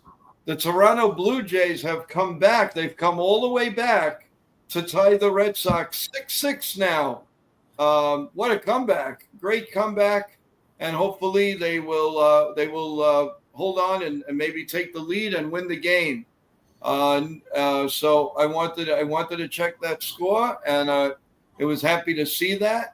Not that I'm a Blue Jay fan, but right now we are Blue Jay fans. We don't want the Red Sox getting comfortable at all with us. So that's a surprise. Let's hope it stands. The Blue Jays, they're not doing well at home. Anyway, we're back. We're back with on Prime.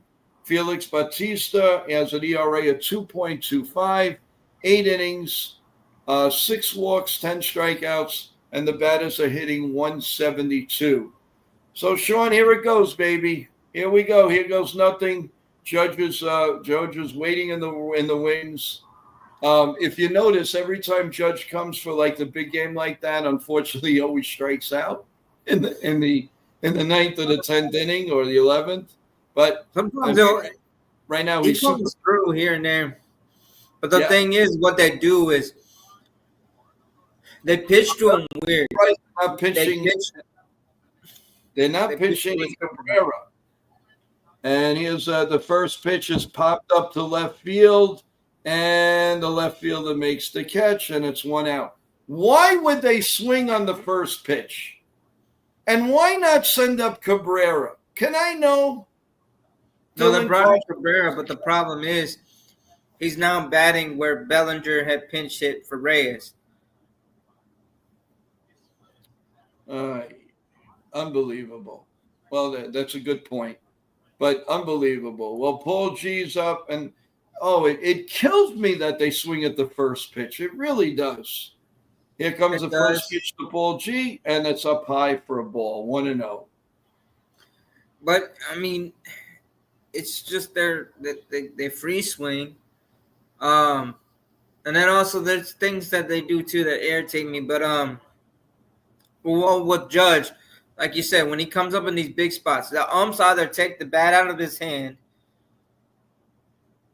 or they pitch away from him, but the umps are calling, wishy-washy. So then Judge swings, and then, it's a whole – well, it's a 1-1 count. There are times he comes through. It's a 1-1 count to Paul G. Here comes the pitch. Again, one of those borderline pitches. Unreal. This umpire. I can't. This is disgusting. It really is disgusting. Look. One ball and 2 strikes. Here comes the 1-2 pitch. A little high, 2-2. I'm surprised they didn't call that a strike. I'm sure Boone is ready to explode in the dugout. I'm sure he's got some vessels popping. Here comes the 2-2 pitch to Paul G.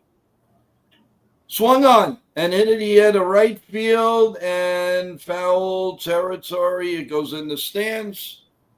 And when he hits the ball, Sean, they do go. That bull, like he's got a powerful swing. It's hard to believe, and I don't care if he only has 2 homers. No, but I mean, that last home run that he hit, man, he creamed that 425 feet. So that was. No, I mean, by the way, everyone, right after this, we're going to go right into the post game. And Sean is nice enough to join us. Here comes the pitch. Little ground ball. The shortstop sets, fires, 2 outs. Well, you know what? The Yankees have nothing to blame but themselves. They had 2 or 3 opportunities, and they did not come through. They just did not come through. Right.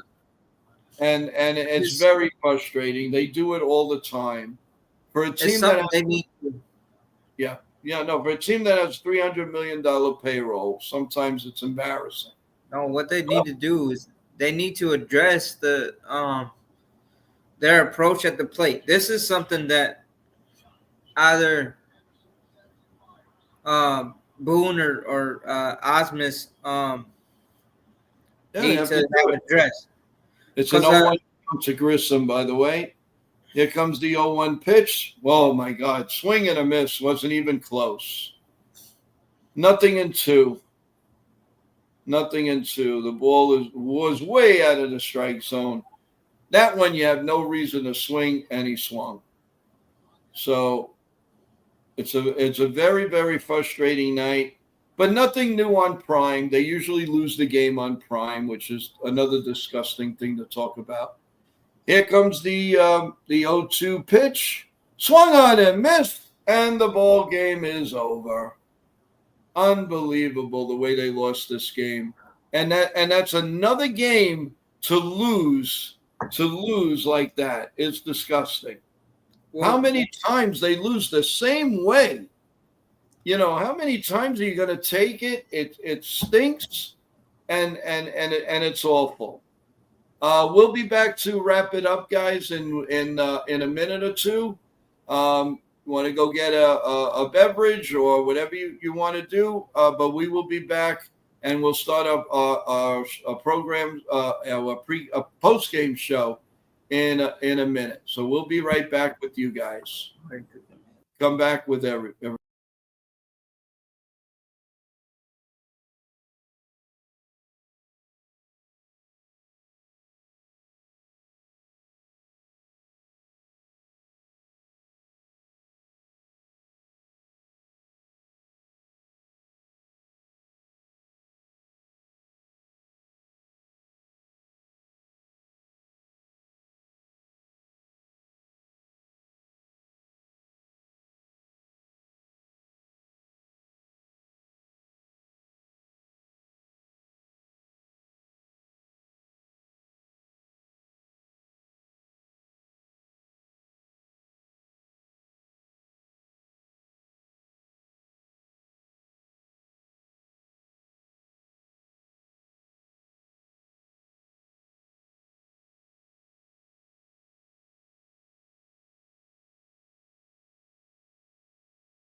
Okay, everyone, we are back. I just want to give a shout out.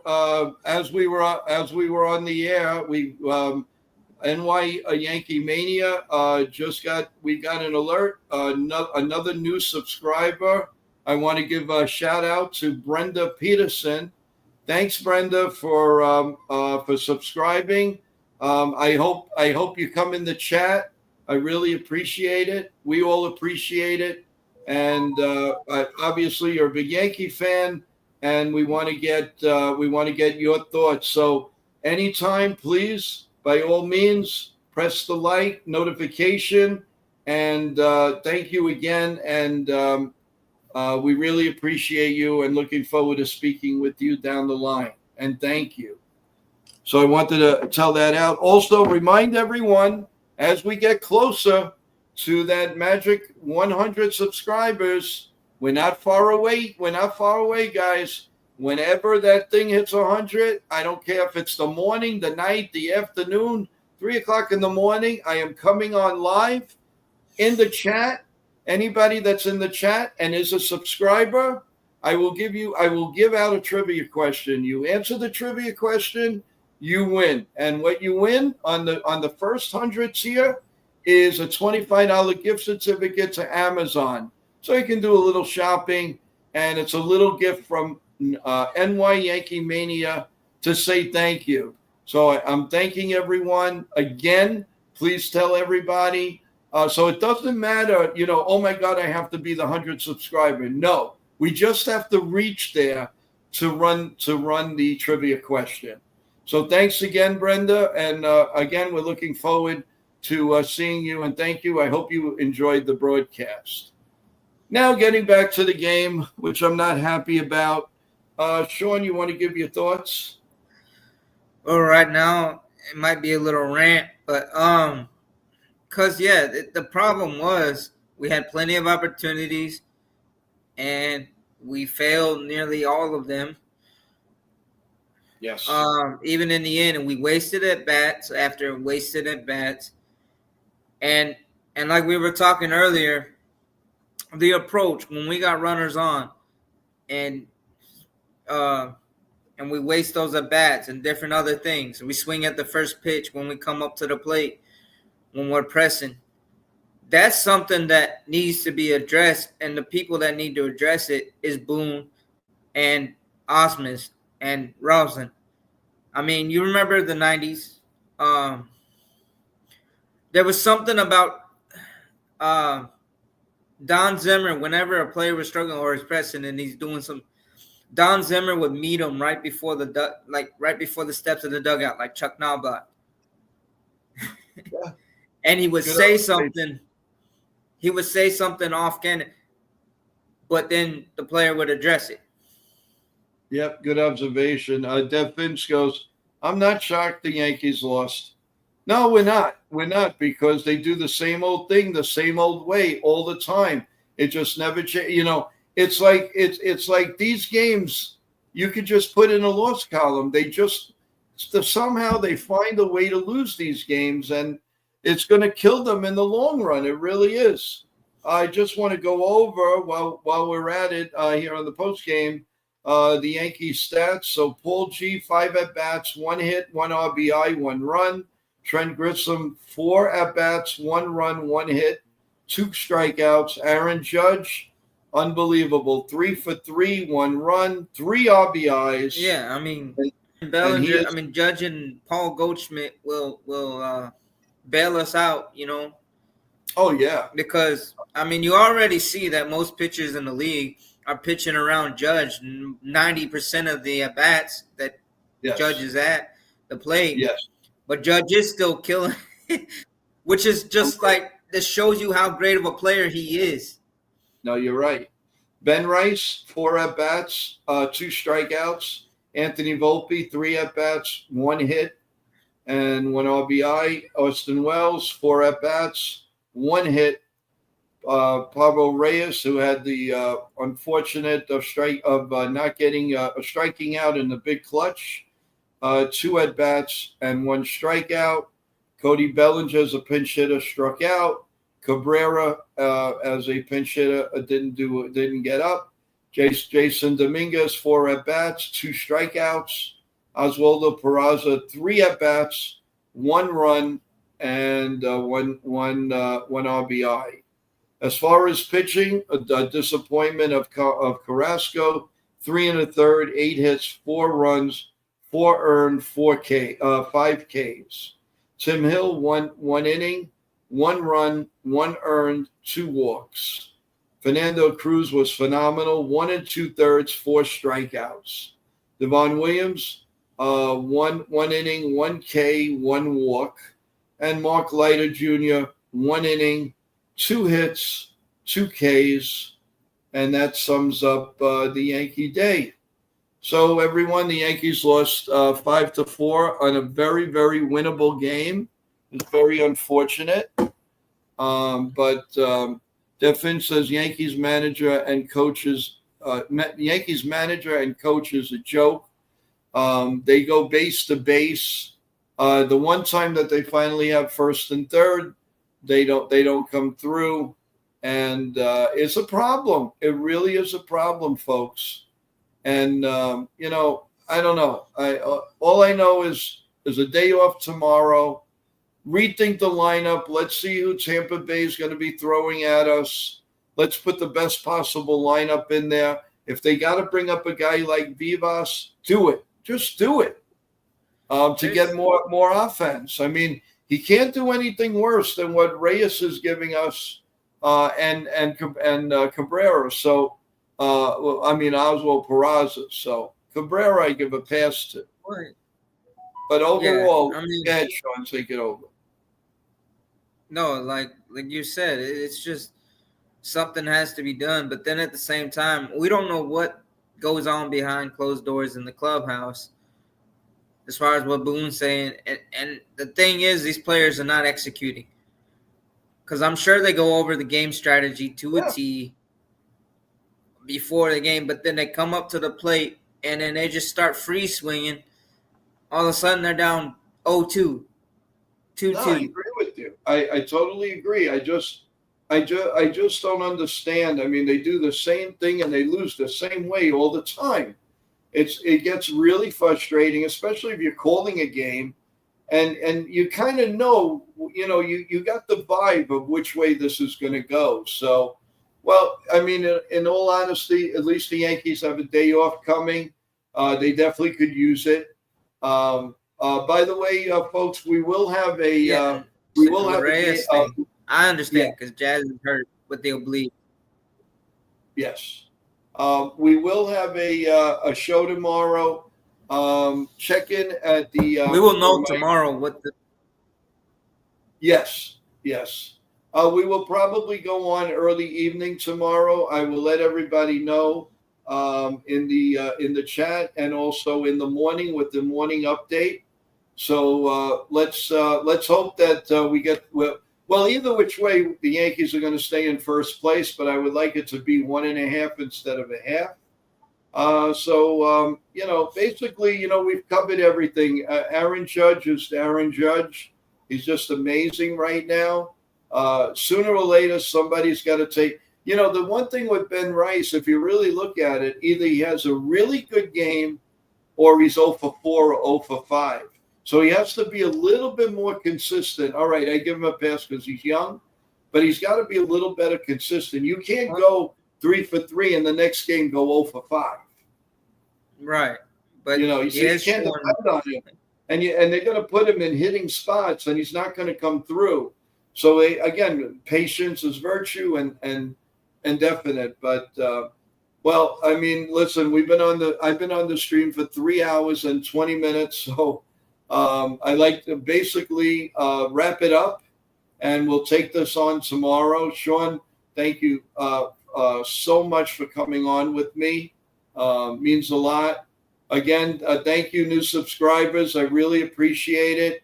Don't be bashful. Talk in the send me a message. If you don't want to go in the chat, you can talk to me, off the chat. But thank you again, and please be ready. I want to give away the $25 gift certificate. So come on, let's get the other few subscribers, and it'd be my pleasure to give out to somebody to enjoy. Final word, Sean? No, yeah. I mean, we just got to get better and address the situation with situational hitting and not wasting at bats and game situations.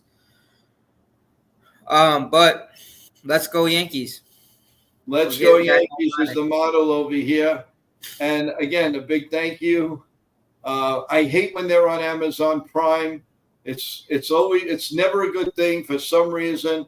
I remember one blowout against the Tigers a couple of years ago, like 12-0. But other than that, it's been a dogfight. They're always play lackadaisical on this channel. I don't know why. Plus, they had a lot of trouble by posting the pregame on my system when it was the first inning. That was very bad. I did send them a note, and I will be calling them up, telling what the heck was that. I was doing a live feed, and all I get is I'm 2 innings behind. That was disgusting, and that's got to stop. Yeah. And I will mention that to the Yankees. That's not professional at all. So No, I'm sorry. Go ahead, Sean. No, you're right. I mean, but part of that is probably not the Yankees' fault. It's just for whatever reason, Prime and satellites, and there's different things. I mean, this might be more of the Amazon text than it is Yankee text. Yeah. But if the Yankees weren't on there in the first place, we wouldn't have to worry about it. But a lot of this is Manfred too. Always a problem with Amazon Prime, and a lot of people don't have it. They don't want to spend the $15 plus tax. They just don't, and I can't blame them. They got to spend money for this, spend money for that, and cable's expensive. I totally understand. I have it, but it's some of my livelihood. So I need all this stuff. But anyway, Fast, welcome, John Ferrazzo. Boy, if Hyde man maneuver. Oh, okay. Anyway, thanks, John, for your question. We're going to end the stream. We've been on for over 3 hours, so we need a little break, but we will come on tomorrow. Sean, I hope you join us, and we will pick this up tomorrow. Hopefully, we'll have some good news on all fronts. So, Sean, I know you said let's go Yankees. I say let's go Yankees, and let's get them on Friday night, and we'll see you tomorrow. Good night, everyone.